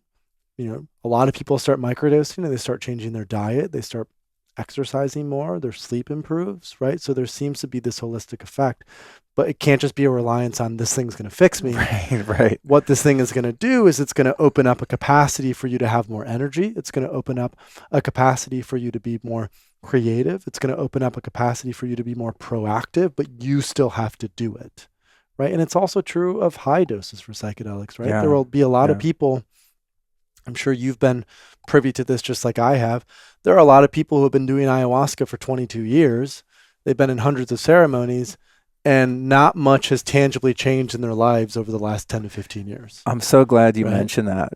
And this is the naivete that I've had to kind of process, is not to toot my own horn at all, but prior to intentionally using psychedelics, I did nothing but work on myself for 22 years. I mean, I was obsessed with getting better, going to India, learning to meditate, every self-help book. I mean, I used to listen to, it was cassettes in the beginning, then it was CDs, then it was MP3s, like Wayne Dyer, Deepak Chopra, Tony Robbins. Yeah. I got into him later. You did. Okay. But just like spiritual books and audiobooks. And then later on, my favorite teacher, David Hawkins, and I love David Hawkins. Yeah. Letting Go. All of them, dude. Oh, man. All of them. Yeah. Incredible. Yeah. I'm going to digress. Okay. Totally go off the rails because why not? I feel like we're on a podcast. So a couple of years ago, a doctor gave me some ketamine lozenges. Yeah. And they're like 300 milligrams. They're strong. And I've never taken a whole one, thankfully. Actually, no, I did one time. That's a whole other story. But I was alluding to this earlier. My favorite kind of verbal meme now is like, these edibles ain't shit. When you kind of like macroed by accident. Anyway, last night I was too energized. I went to bed like at 11. I thought, I had this idea. I'll just take like a tiny little piece of ketamine and melt it under my tongue. And I did that. I did a couple brain tap, like manifestation sessions. They're 20 minutes each. And I'm like, these edibles ain't shit. So I took an equal little piece. So by now I've probably taken half the thing, which cumulatively would be around 150 milligrams. And then just went into a really deep and beautiful solo little ketamine journey, listening to David Hawkins, and specifically and I was guided to listen to one of his, it's like a audio program called Love. And it was the last talk he gave in 2011 at which I was present. Oh, wow. Yeah, it was really, so I was there in the room and I had this whole totally unexpected, just beautiful, transformative journey last night where I just went into just the depth of love, and it was profound. I mean, even today I got up and integrated with Allison, who I think you've met actually. She said she'd met you at an apple orchard. Yeah, that's what she said. In New York City. You remember? She said he probably won't remember. Oh, I remember Allison. Oh, yeah. She's hard to forget. Thank you. But yeah, so I got up and I was like, I think I kind of need to integrate, and we went through a really beautiful process. But that was one of those times where it's like it wasn't really intentional. Actually, I didn't like have set and setting. I mean, my house is set and setting, but it wasn't like a ceremony per se. But it ended up being just incredible, just a really, really unexpected launch pad into a great day today. But I totally forgot what I was talking about before that. Well, we were talking. I digressed myself out of what I felt like was an important point. It was. Well, I want to make one point, and then I'll loop us good. back into the point that we were going to make. So I think part of the reason that's the case for you is because... Oh, I know what I was talking about. Go ahead. Is part of the reason that's the case for you, right? You can take a little bit of ketamine and then have this beautiful journey is because you're very skilled now at working with these medicines, right? You've done ayahuasca, you've done 5-MeO, you've microdosed, you've done higher doses of psilocybin and MDA. So you have a really sort of rich context about, even if it's a random Wednesday night with a ketamine lozenge, there's still sort of this intuitive ability for you to have that be productive and tangible and then integrate the next day. And I think what's often the case with a lot of people is they might do a lot of psychedelics, right? Because this is what we were getting to. They might drink a lot of ayahuasca, but it's actually more of an escape or a disassociation. Some people would call it spiritual bypassing, rather than actually going into these shadow elements of who they are and facing them, right? And actually healing them, so to say. Thank you for having the wherewithal to bring us back there. What I was wanting to say was there's 22 years of really deep work. And I'm not saying like, oh, I do medicine better than other people. I don't want anyone to misconstrue what I'm about to say as that. But I feel as though I had a really solid kind of spiritual practice. I've been meditating for 22 years, pretty much every day. I mean, especially the 10 years prior to that, doing all the things. And so when I started experimenting in the medicine space, it's like the journeys aren't random. Mm-hmm. It's like I get in there and I know what's happening. A, and B, I think because of some of the experiences I have in my past of using drugs very unconsciously as a means to just numb the pain of being me, I'm able to handle pretty deep experiences and not freak out. Like last night, for example, I mean, it was pretty deep and unexpected. And there were moments where I was like, oh, am I all right here? And you breathe through it. Yeah. And you've trained I breathe yourself. through it. And, but, I also knew like, I'm not just going to lay there and listen to Pink Floyd or something. I mean, not that that would be a wrong way to do it, but as I started to feel that the medicine was stronger, I was like, ooh, what can I imprint right now? Like, what can I integrate? And it was like, who's my favorite teacher? David Hawkins. What's one of my favorite talks? The one at which I was present. And then it's like the whole thing was guided by the unseen hand. That was exactly the recording I needed to listen to. And I heard it in a completely different way. And it was so beautiful in that even in the experience and also today in integrating, I was like, oh my God, that was 10 years ago. And how much progress I've made in my spiritual evolution and how much grace I've had and how much help I've had to transform so dramatically from the boy I was even 10 years ago in so many ways, And to your point of, meeting people that work with medicine a lot, I was very naive to this because when I went into this game, I was like boots on the ground doing the shadow work, doing the real shit. Like I'm not a spiritual bypasser. I want to get to the core wound. Like take me there. Let's do this shit because I want to move on. Right. And I've had to learn, and especially this has been part of my discernment in the process of choosing with whom I'm going to participate in ceremony, who's leading it, what's the deal.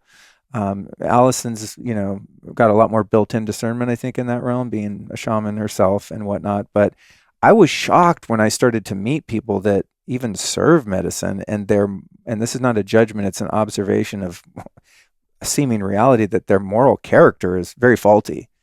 Right. I mean, just out of integrity, and people that are super shadowy and shady, but have done a lot of medicine. And I'm over here scratching my head like, I don't know, how could you do ayahuasca 20 times and still be like a manipulative or dishonest or coercive, creepy person? It's like, how could that not elevate your consciousness? But to your point, this is, I think, really where the rubber meets the road is having a framework and, spiritual truths or principles that one lives by, like having some code of ethics and moral character and moral fortitude that you've had to actually spend the time working and then ride the wave of these peak experiences on top of that seems like a much more productive and safe way to explore these realms, and not just because that's the way I've done it. It's just I'm seeing the results and I see other people that have done more medicine than me and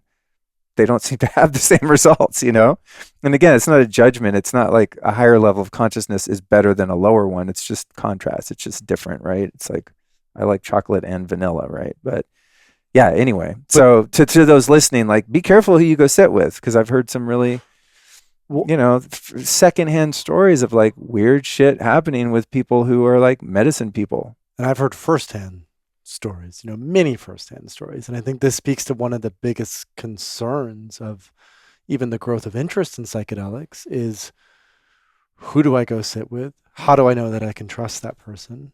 What medicines might I do with that person? Right? Because it's still a little bit of the wild, wild west until this becomes fully legal. There are so many underground practitioners who will refer to themselves as psychedelic coaches or psychedelic guides or psychedelic therapists or shamans or whatever it is.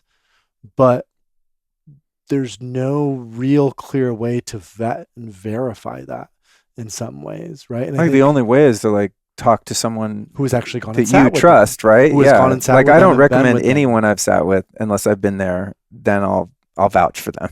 Precisely. Having had the direct experience myself, but anyone else, I'm like, I don't know. And that's like, and so you have some organizations in the space, again, who are in the clinical medical model, who are giving, certifications or who are doing trainings because, they want to make sure they have folks who are ready for it. And that doesn't necessarily mean that individual is going to be able to be a great therapist or guide just because they've, completed the MAPS training or completed a training at CIS. I've met plenty of people who have the professional credentials, but who I would never sit in ceremony with, right?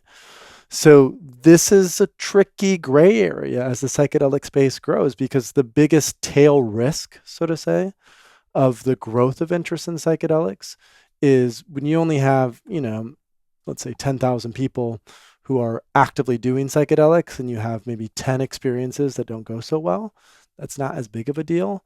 But when you have 10 million people who are starting to work with psychedelics, and you have 10,000 people who now have had difficult experiences or bad facilitators or weird sexual stuff that happens, because that is often one of the most common things, particularly with women, is they'll go into a space and it'll be with like a creepy. That's so brutal, dude. It is, right? So, and that's what I've continued to think about. Man. It's like, so how do we create technology? How do we create education so that way people know how to be discerning? I got it.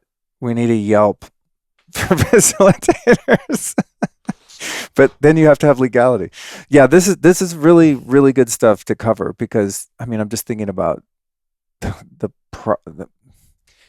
potential for, say, a woman to be taken advantage of or something under medicine. Like, exactly. That is so, it's horrific anyway, right? But like when you're under the influence of powerful psychedelics, man, it's like you are wide open, right? Very suggestible. Right? Yeah, and very vulnerable, yeah. Right? When you're in that space, like, oh, the quantum, it's so mystical. Yeah, but also it's like your guard is down in the most profound way, right? And right. So that's, I'm very, I don't want to say paranoid, it'd be overstating it, but I'm extremely cautious about anyone I'm around, not just who's serving the medicine, but I don't want to be in a room with anyone that has any potential negativity or too much shadow for me to deal with. You know what I mean? Because I'm already a very sensitive person. I pick up on a lot, but man, add like a deep medicine experience to that, and it's like I'm just a sponge, and it's just too scary to have the potential of any darkness or negative energy present at all. Because you'll take that on potentially. Yeah, it'll seep gnarly. into you. Not to mention even the more supernatural realms of like, we could probably get to. I do want to like reel this back in, because there's some things I want to cover with you, and we've been going a while, but. When you remove the veil between this world and, the infinite other dimensions of reality, just like on this earth plane, there are entities that are malevolent. Well, there are also entities that are malevolent, I would presume, in all of these other dimensions. And when we're traveling interdimensionally under the influence of these substances, I don't want to have anything to do with any darkness out there, and that's obviously in shamanic ceremonies and, throughout history, these traditions have been imbued with protecting the entire energetic field of the space and the music and the people there. It's a whole thing, it could get real gnarly if it's not done mindfully. And that doesn't mean that it can't be difficult, or that doesn't mean that, I've sat in ayahuasca ceremonies that are Shipibo. And so it can, like the way the curandero will sing the Icaros, it can put you into the shadow material, but that's your shadow material that you are facing.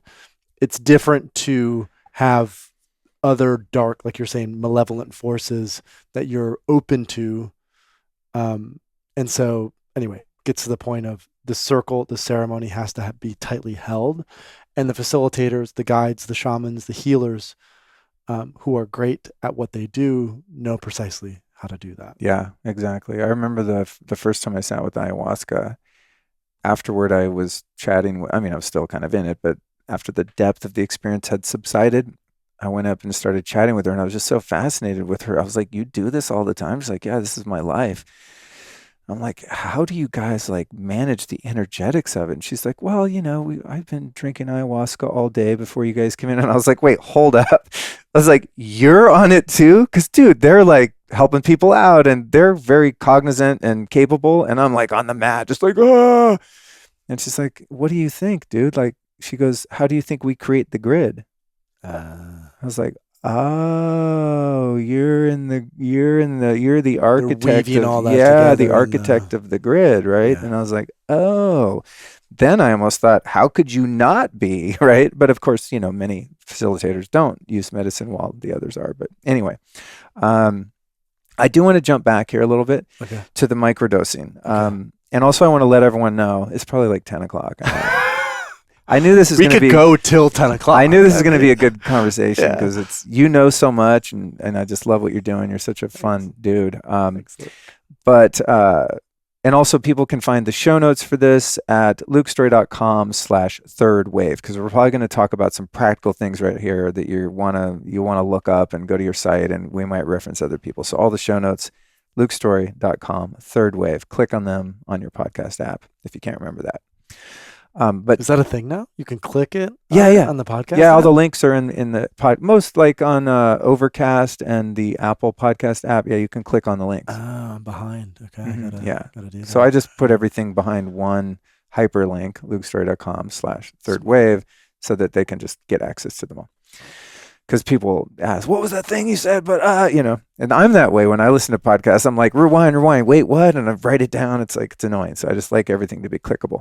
But I do want to just kind of sum up the microdosing thing. So you mentioned kind of the frequency with psilocybin, with LSD, for people to be able to contextualize it when it comes to psilocybin for like a kind of hero's journey dose or a macro dose. We're looking at like 3.5 grams to maybe 5 grams or something like that, right?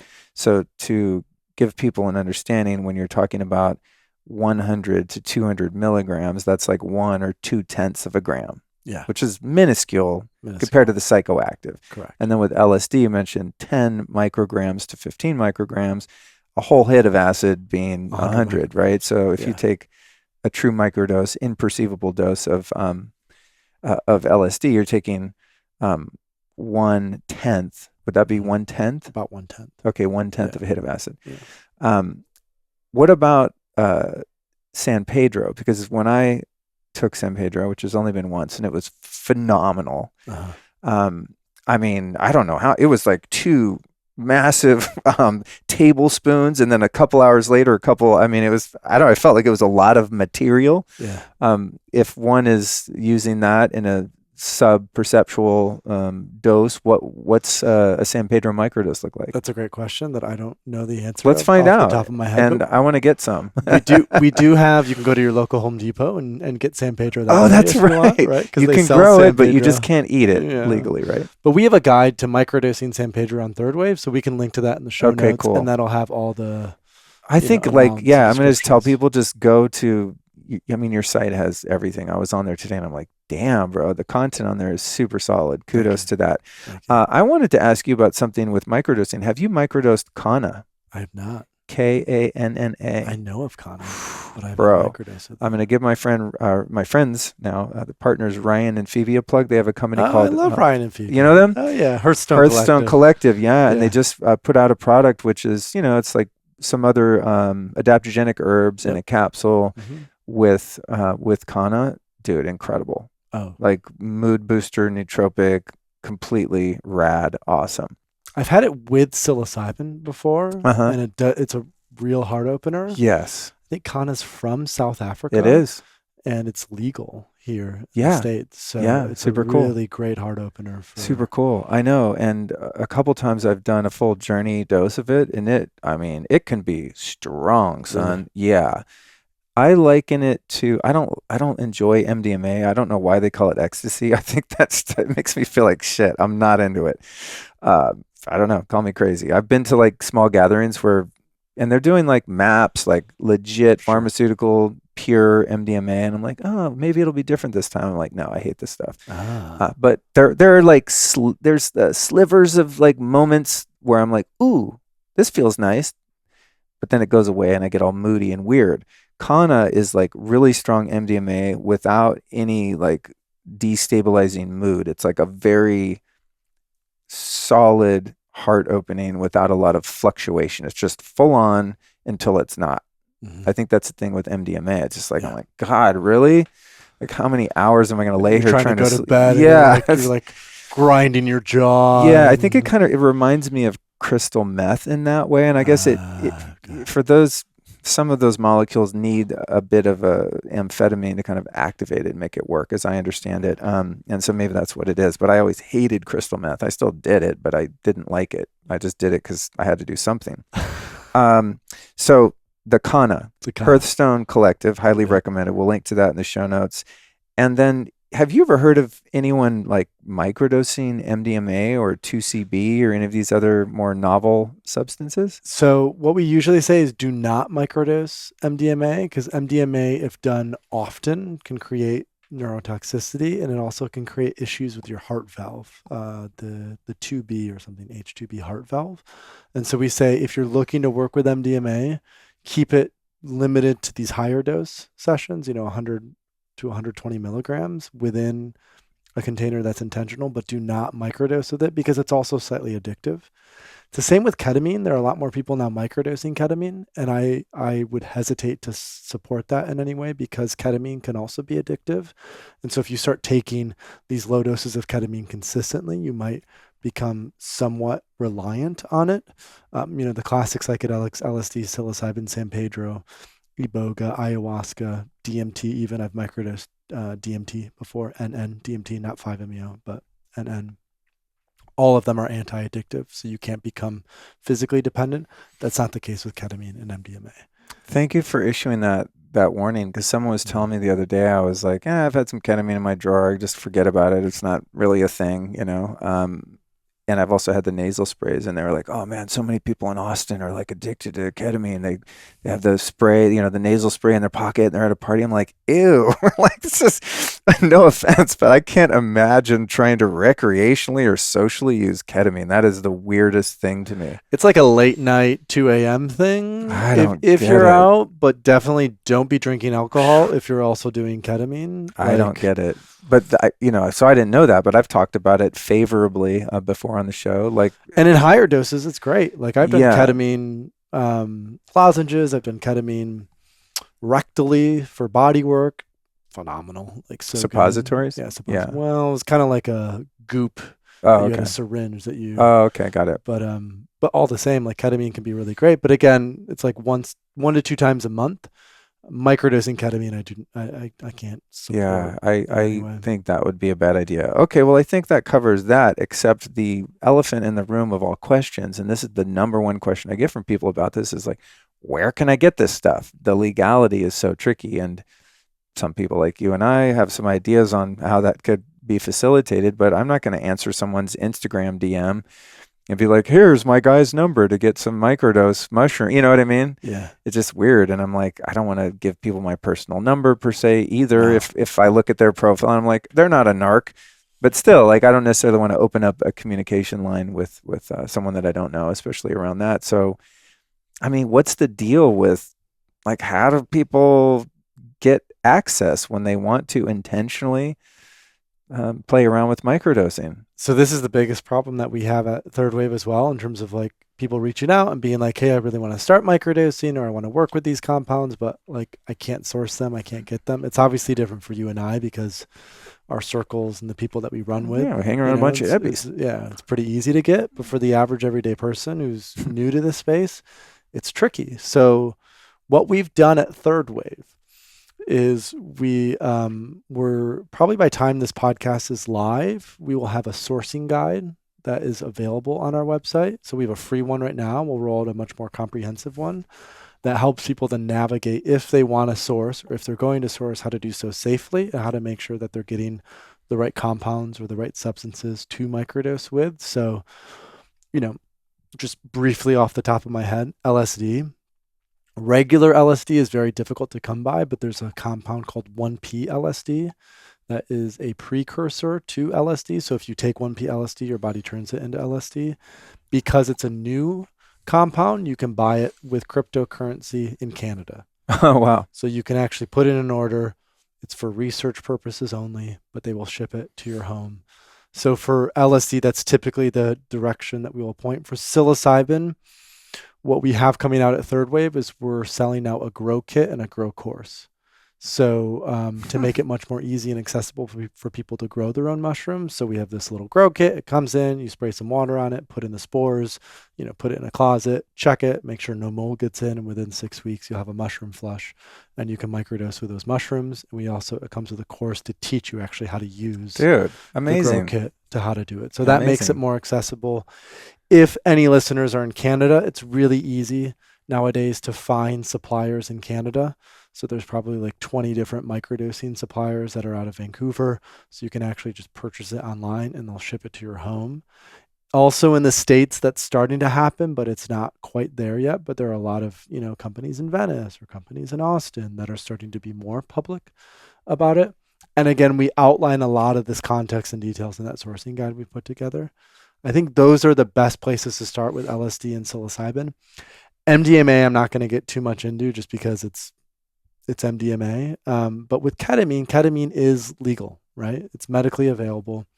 And so if people are listening to this podcast and they're struggling with depression or they're struggling with anxiety or maybe they have PTSD or just things aren't going so well for them now, it's pretty easy to find a practitioner, like a nurse practitioner who will prescribe you ketamine either within a clinical format or as a nasal spray. And my suggestion to anyone who's interested in ketamine would be to make sure that you're not the guy at the party who's just squirting ketamine up your nose at 1 a.m., but instead approach ketamine like you would any other psychedelic medicine. Do it intentionally, do it with a playlist, do it with a coach or a guide, someone who can help you navigate that landscape. I'm going to interject.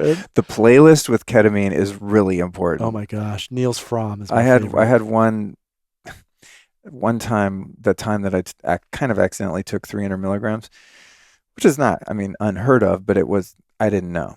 It was in the lozenge, it dissolved quickly, etc. But I went on Spotify and just picked, it's like a ketamine playlist. Really? And I was like, this will be good. Went into the K-hole. And then it was all like electronic music, which is not my vibe. I like listening to like shamanic music and just very heart-centered, that type of thing. Parangi? Is Parangi your vibe? Or? I've not listened to that much Parangi. I listen to like Native American, peyote chants and Icaros and this kind of stuff, like the Devi prayer. That would be like the quintessential journey music for me. Anyway, I put on this ketamine. It's like,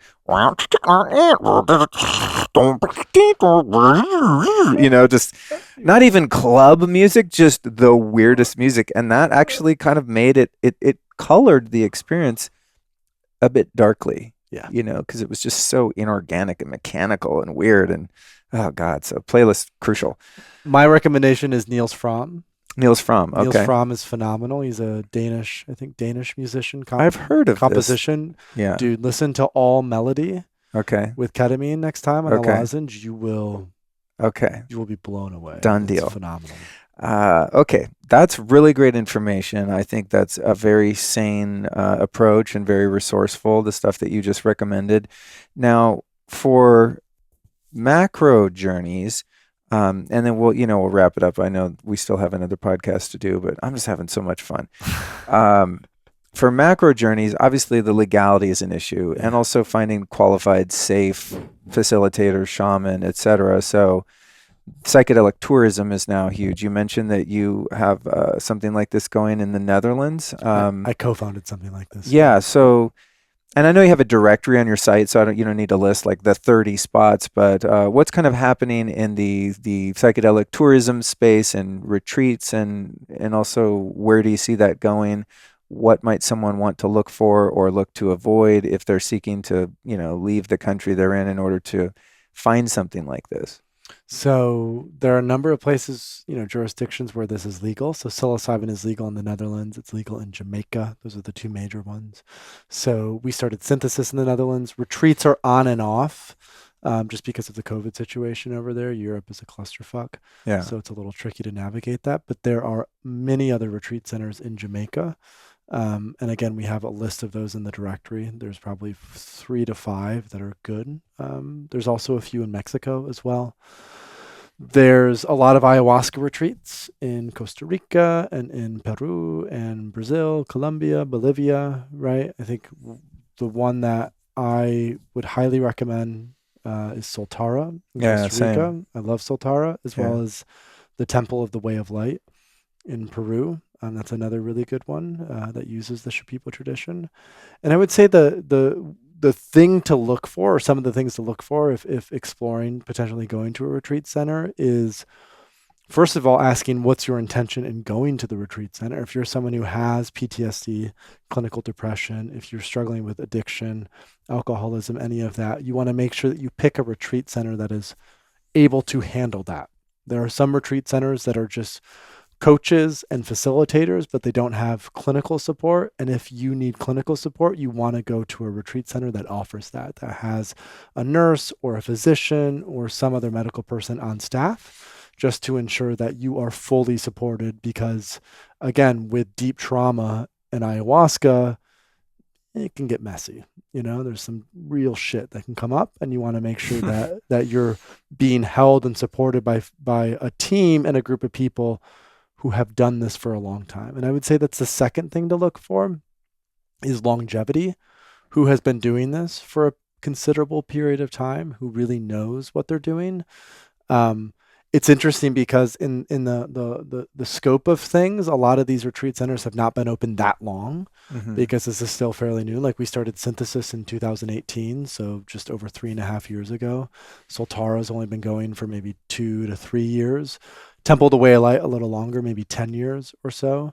So I think look at longevity. How long has this been around? Is this just a new retreat that came on the scene, or have they been doing this for at least 3 to 4 years? The retreat center that you attend, you don't necessarily want it to be their first go around. You want them to have some Yeah. experience, I think that before you go there. Also, with even outside of retreat centers, something that's been meaningful to me, like with Bufo, for example, is asking the facilitators, like, how many times have you done this, right? It's because it's maybe something hasn't been around for that many years, or someone hasn't been practicing for that many years. They discovered it 3 years ago, but they might have served 4,000 people by now, especially with Bufo because it's so short acting, right? Right. So that's always a good indicator to me, when someone's like, oh, about 600 times, I'm like, okay, cool.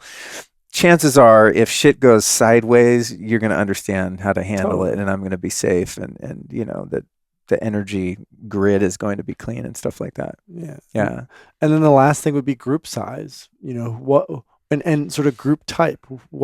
Who is attracted to these retreat centers? If you're someone who you don't want to deal with deep clinical trauma, but you're interested in going to a retreat for spiritual exploration, to connect with other people, for awareness, evolution, you don't want to go to a retreat where most of the people are dealing with deep clinical issues, are going to have a really hard time. Oh, that's a good point. Right? So you want to make sure that you're going to an experience where you connect with the sort of vibe that's happening, and that experience isn't done with like 100 other people. There are a couple retreat centers, one of which you mentioned before, that's doing ayahuasca with like 80 to 100 people at once. And that can get very messy very quick. And so my recommendation for folks is, if you're looking to attend a retreat, find a retreat center that's doing experiences for people where it's like 15 to maybe at the most 25 to 30 people. Anything above that, and it's hard to hold a really tight container for that experience. Yeah, I agree. I think, the first 4 ayahuasca ceremonies I was in, there was tons of people, and people have asked me about that too. Like, oh, didn't that suck? Especially like really experienced folks that don't prefer it that way. Right. And honestly, I'm like, I didn't even know there was anyone else there. You know what I mean? Like, I was in process, man. Like, there could have been 2,000 people and that didn't matter, but to some people, I'm sure it does. But I think that's really good too, is kind of like developing your peer group too, in terms of like, as you have these experiences, sometimes the bonds that are created are immediate and they're deep and they're valid and beautiful. I remember sitting in peyote the first couple times, and we're in a teepee out in the desert, and I only knew 1 or 2 people. I was with Allison, and she had sat with the facilitators many times, and it was a big group. It was probably like 50 people, and I was kind of like, I don't know, like I don't know these people. By the end of the first 24-hour period in the sharing circle, I'm like, there were no newbies in the room. You know what I mean? Everyone's integration share was just so mind-blowing and profound. I'm like, where the fuck have you people been my whole life? They were very experienced, generally speaking. Sure. And that was in contrast to the first time in Costa Rica. I mean, there's little old ladies there. There was so many people that had never. I'm going to talk to this one person. They're like, I've never even drank a beer or smoked weed. And I'm like, and you're about to do ayahuasca. But they had an incredible experience, you know. But I think for me, like being in the field of people that are a bit more evolved with the process has been helpful. And just, I don't know, the collective consciousness of the group also kind of serves my needs and wants too. Like we're really going somewhere here. People aren't just kind of wanting to see some visuals and escape. Like they're there to do work and to really go deep, you know. So that's a really good because point. that's a huge appeal of going to a retreat is the community and the connections that you make. I mean, a lot of folks can just, especially now, do this alone at home with an eye mask and a playlist. But I think a huge appeal of going abroad and doing a retreat is the people that you meet and the stories that you come away with. Yeah, especially for people that don't have the luxury of having a social circle where they live of like-minded people, right? Kind of like I posted something a couple days ago about like finding your soul tribe or something, and I got DMs that were like, God, I wish I could find these people where I live because I'm in Des Moines or wherever, you know? Yeah. And I'm like, they're there. I've never been to Des Moines, but, you know, I'm just picturing a city. Cornfields. Something like that, you know? And so...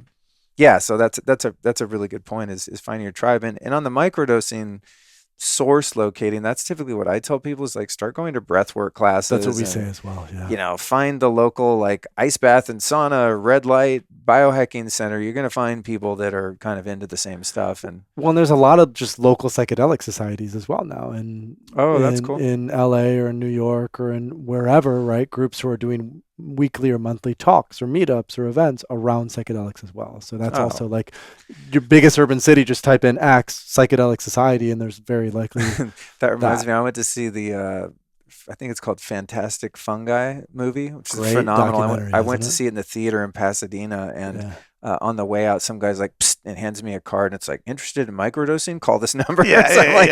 Go see that movie. You know, the guy out front will probably track you down. Exactly. Man, dude, I mean, we've never covered all I want to cover, but I think in closing, I would like to just touch on something you mentioned earlier, and that was, you know, the fact that so many of these traditions and medicines have come out of places in the world where the indigenous peoples there have been exploited, eradicated, harmed, all the things, right? Mm-hmm. How can people like us or the movement as a whole support these communities and help to uphold their traditions without sort of capitalizing on them to their detriment? So indigenous reciprocity. There you go. That's the term you used earlier. Yeah. Right. And it was interesting. I interviewed a guy yesterday, Mark Plotkin, who wrote this book, The Tales of a Shaman's Apprentice. He was a mentee of Richard Evans Schultes, who was sort of the foremost ethnobotanist in the 30s and 40s and 50s. Oh, interesting. And Mark has been doing this work for a lot of years. He's done ayahuasca like 90 times, a lot of times with curanderos in the middle of the rainforest. And we talked about this yesterday because one of the main project he's been running is this nonprofit called the, I think, Amazon Conservation Team or something like that. And so I asked him about that, like in terms of indigenous reciprocity, how does that fit into the larger psychedelic renaissance? And one thing that he said that stuck with me is that it's really about what he said. He said it's about being polite essentially and having manners, so to say. In other words, when you go into someone's home, you show up there as a guest. You show up there in service for them. You show up there to be with them. You don't show up there to steal something from their home and go, peace out and say, see ya. Right. And so I think a lot of indigenous reciprocity is simply having manners and being polite and being in relationship with the people who have been doing this sometimes for hundreds and thousands of years as part of their lineage. And so that might mean if there's someone listening to this who wants to start a company in the psychedelic space or who is involved with a company in the psychedelic space or who wants to become a coach or a guide or a facilitator in the psychedelic space, that you actually go and spend time in Peru or spend time in Mexico or spend time with people who are doing this work and have done this work. I think that's a really important element.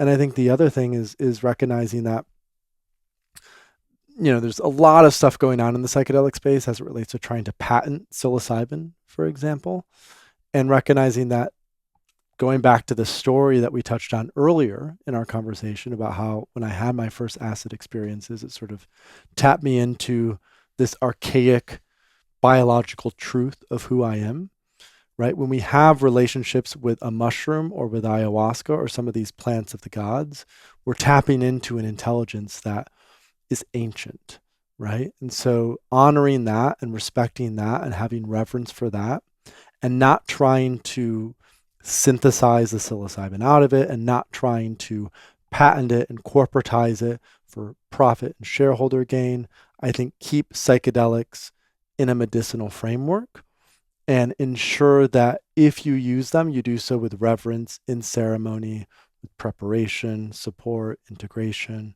right? And always keeping in mind that part of that healing that psychedelics teach us is being in connection and in a communion with nature.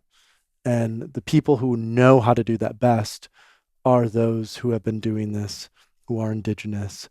And so I think there's something to learn about specifically the healing that we have as Westerners to do in our relationship with nature, and that plant medicines and indigenous reciprocity can be central to that. Beautiful. Thank you. Absolutely. Great presentation on that particular point. It's exactly what I wanted to hear, because I know there's something in there that's important, and I think that's what it is. It's the respect and reverence. Yeah. I'm not someone who abides by political correctness, so when terms like cultural appropriation are thrown around a lot, I'm like, what? Like, I can't like the Rolling Stones because they played Muddy Waters song. It's like there's a fine line between celebrating a culture, right? And by celebrating it, sometimes it's appropriate and even necessary to adopt part of that culture. And so Muddy Waters probably made tons of money because the Rolling Stone, well, he probably got ripped off by his publisher back in the 50s. Right. But, I found out about Muddy Waters because I like the Rolling Stones or Led Zeppelin or whatever, right? I'm using kind of a, inconsequential example of that. But, had these different cultures not spent those hundreds and thousands of years developing the relationships they had with those medicines, I wouldn't be probably having the experiences I'm having, right? Of just getting, second, third, fourth, fifth hand kind of versions of those ceremonies and things like that. But I think that as long as we're respectful and reverent and mindful of nature itself and the fact that nature created these humans and put us in different places, and some of us have nestled in the Amazon or wherever it is and made a thing, and then you have a Euro mutt like myself whose people came from all over, so I don't have like any sort of groundedness to any culture of my own. Right. So I'm making it up as I go, and sometimes that requires investigating and participating in other cultures, and I don't think there's a crime in that. There's a lot of unification can take place when we start to get the experience of the oneness, and it is really powerful too. I remember at Soltara, just didn't interview them, but I was really curious about the lives of the Shipibo shaman. It was a couple when I went, and they'd been married for 25 years and just serving ayahuasca together all the time, the whole time.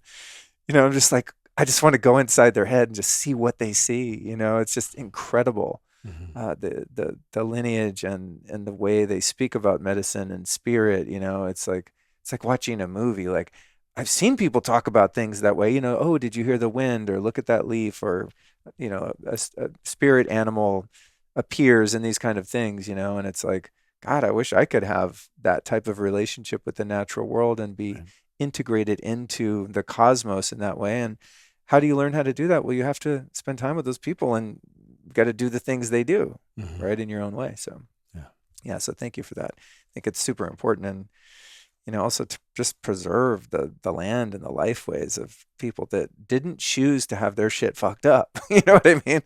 No one invited these evil colonizers in to take their resources and their shit and say, oh, we have this thing called property ownership and now we own this thing. What? Yeah. Like, they didn't invite that in, No. So it's a pretty egregious trespassing in so many ways. So thank you for ending on a truthful and sentimental note. And that, my friend, is it, except for my last question. Psych. My last question is, you've taught me and our listeners so much today. Who have been 3 teachers or teachings that have influenced your life and your work? Tolstoy Deep. wrote a book called The Kingdom of God is Within You, which was post Anna Karenina and War and Peace. And it was the book and the philosophy that inspired Gandhi, Martin Luther King Jr., and Nelson Mandela, the whole nonviolent resistant movement of the 20th century. So that has been very influential. I would say my dad or my parents, even both of them, in terms of the lessons that they've taught me, the love that they've provided for me. So they've been central to my growth, my development, the stability that I have inside of me, and all of that. And probably, I grew up Christian. I would not consider myself Christian, but still Jesus and the teachings, I think from a Western perspective, and the truth that he taught and the influence that he has now had, whether good or bad. I think there's a lot to learn from him as sort of this enlightened figure and person. So I think he as well has been, just because I grew up in the church. I grew up going to, church every Sunday for like 4 hours, and I resisted it a lot, but now I'm able to sort of come back from a much more psychedelic, unified perspective and see Jesus was the truths of those teachings. Ergot juice exactly. Yeah, exactly. Well, it's interesting. A few people have cited him as an influencer teacher, and I had the opposite experience in that I was not exposed to any religion of any kind growing up. And some years into my sobriety, a lot of the 12-step movement was kind of grounded in Judeo-Christian principles and biblical, truths and things. But someone turned me on to this book called Sermon on the Mount by Emmett Fox. Yeah, Emmett Fox is incredible. He's kind of part of the New Thought movement, Napoleon Hill, Emmett Fox, kind of after William James, but in that same line of thinking. Really interesting stuff, like scientific Christianity, this kind of thing. And someone gave me the book, and I was like, this is the answer to everything. This is incredible. And I didn't know for a while that it even had anything to do with, like I heard of the book, but I didn't even know what the Sermon on the Mount was because I was that unfamiliar. But essentially in that book, what he does is he kind of dismantles all of the mythology and all of the dogma of the teachings of the Bible and just puts it in like practical terms that you can apply to your life. And I was like, after reading that, I was like, the Bible's amazing, when I can actually get the, the juice out of it without all of the fluff kind of, So that was hugely impactful on me. And I think because of that, I would say Jesus, whether that was his name or whatever it was, but the human that embodied Christ consciousness for that time. I don't know how you get much further than that in the depth of, the message of love. Precisely. So yeah, thanks, dude. Where can people find your websites and stuff? We've mentioned it, but is there anything else you want to turn people onto? The Third Wave. Mm-hmm. So thethirdwave.co. Okay. My personal website, paulaustin.co. We also have a podcast, which buddy, great listeners podcast. can tune into, and that really focuses on psychedelics themselves. And then we've mentioned the directory a few times. So directory.thethirdwave.co is where we have the listings of retreats and clinics, therapists and coaches. So awesome. What a great contribution. And for those listening, we'll put all that stuff in the show notes. And with that, let's tune in and tune out. Thanks, Luke. Thanks, buddy.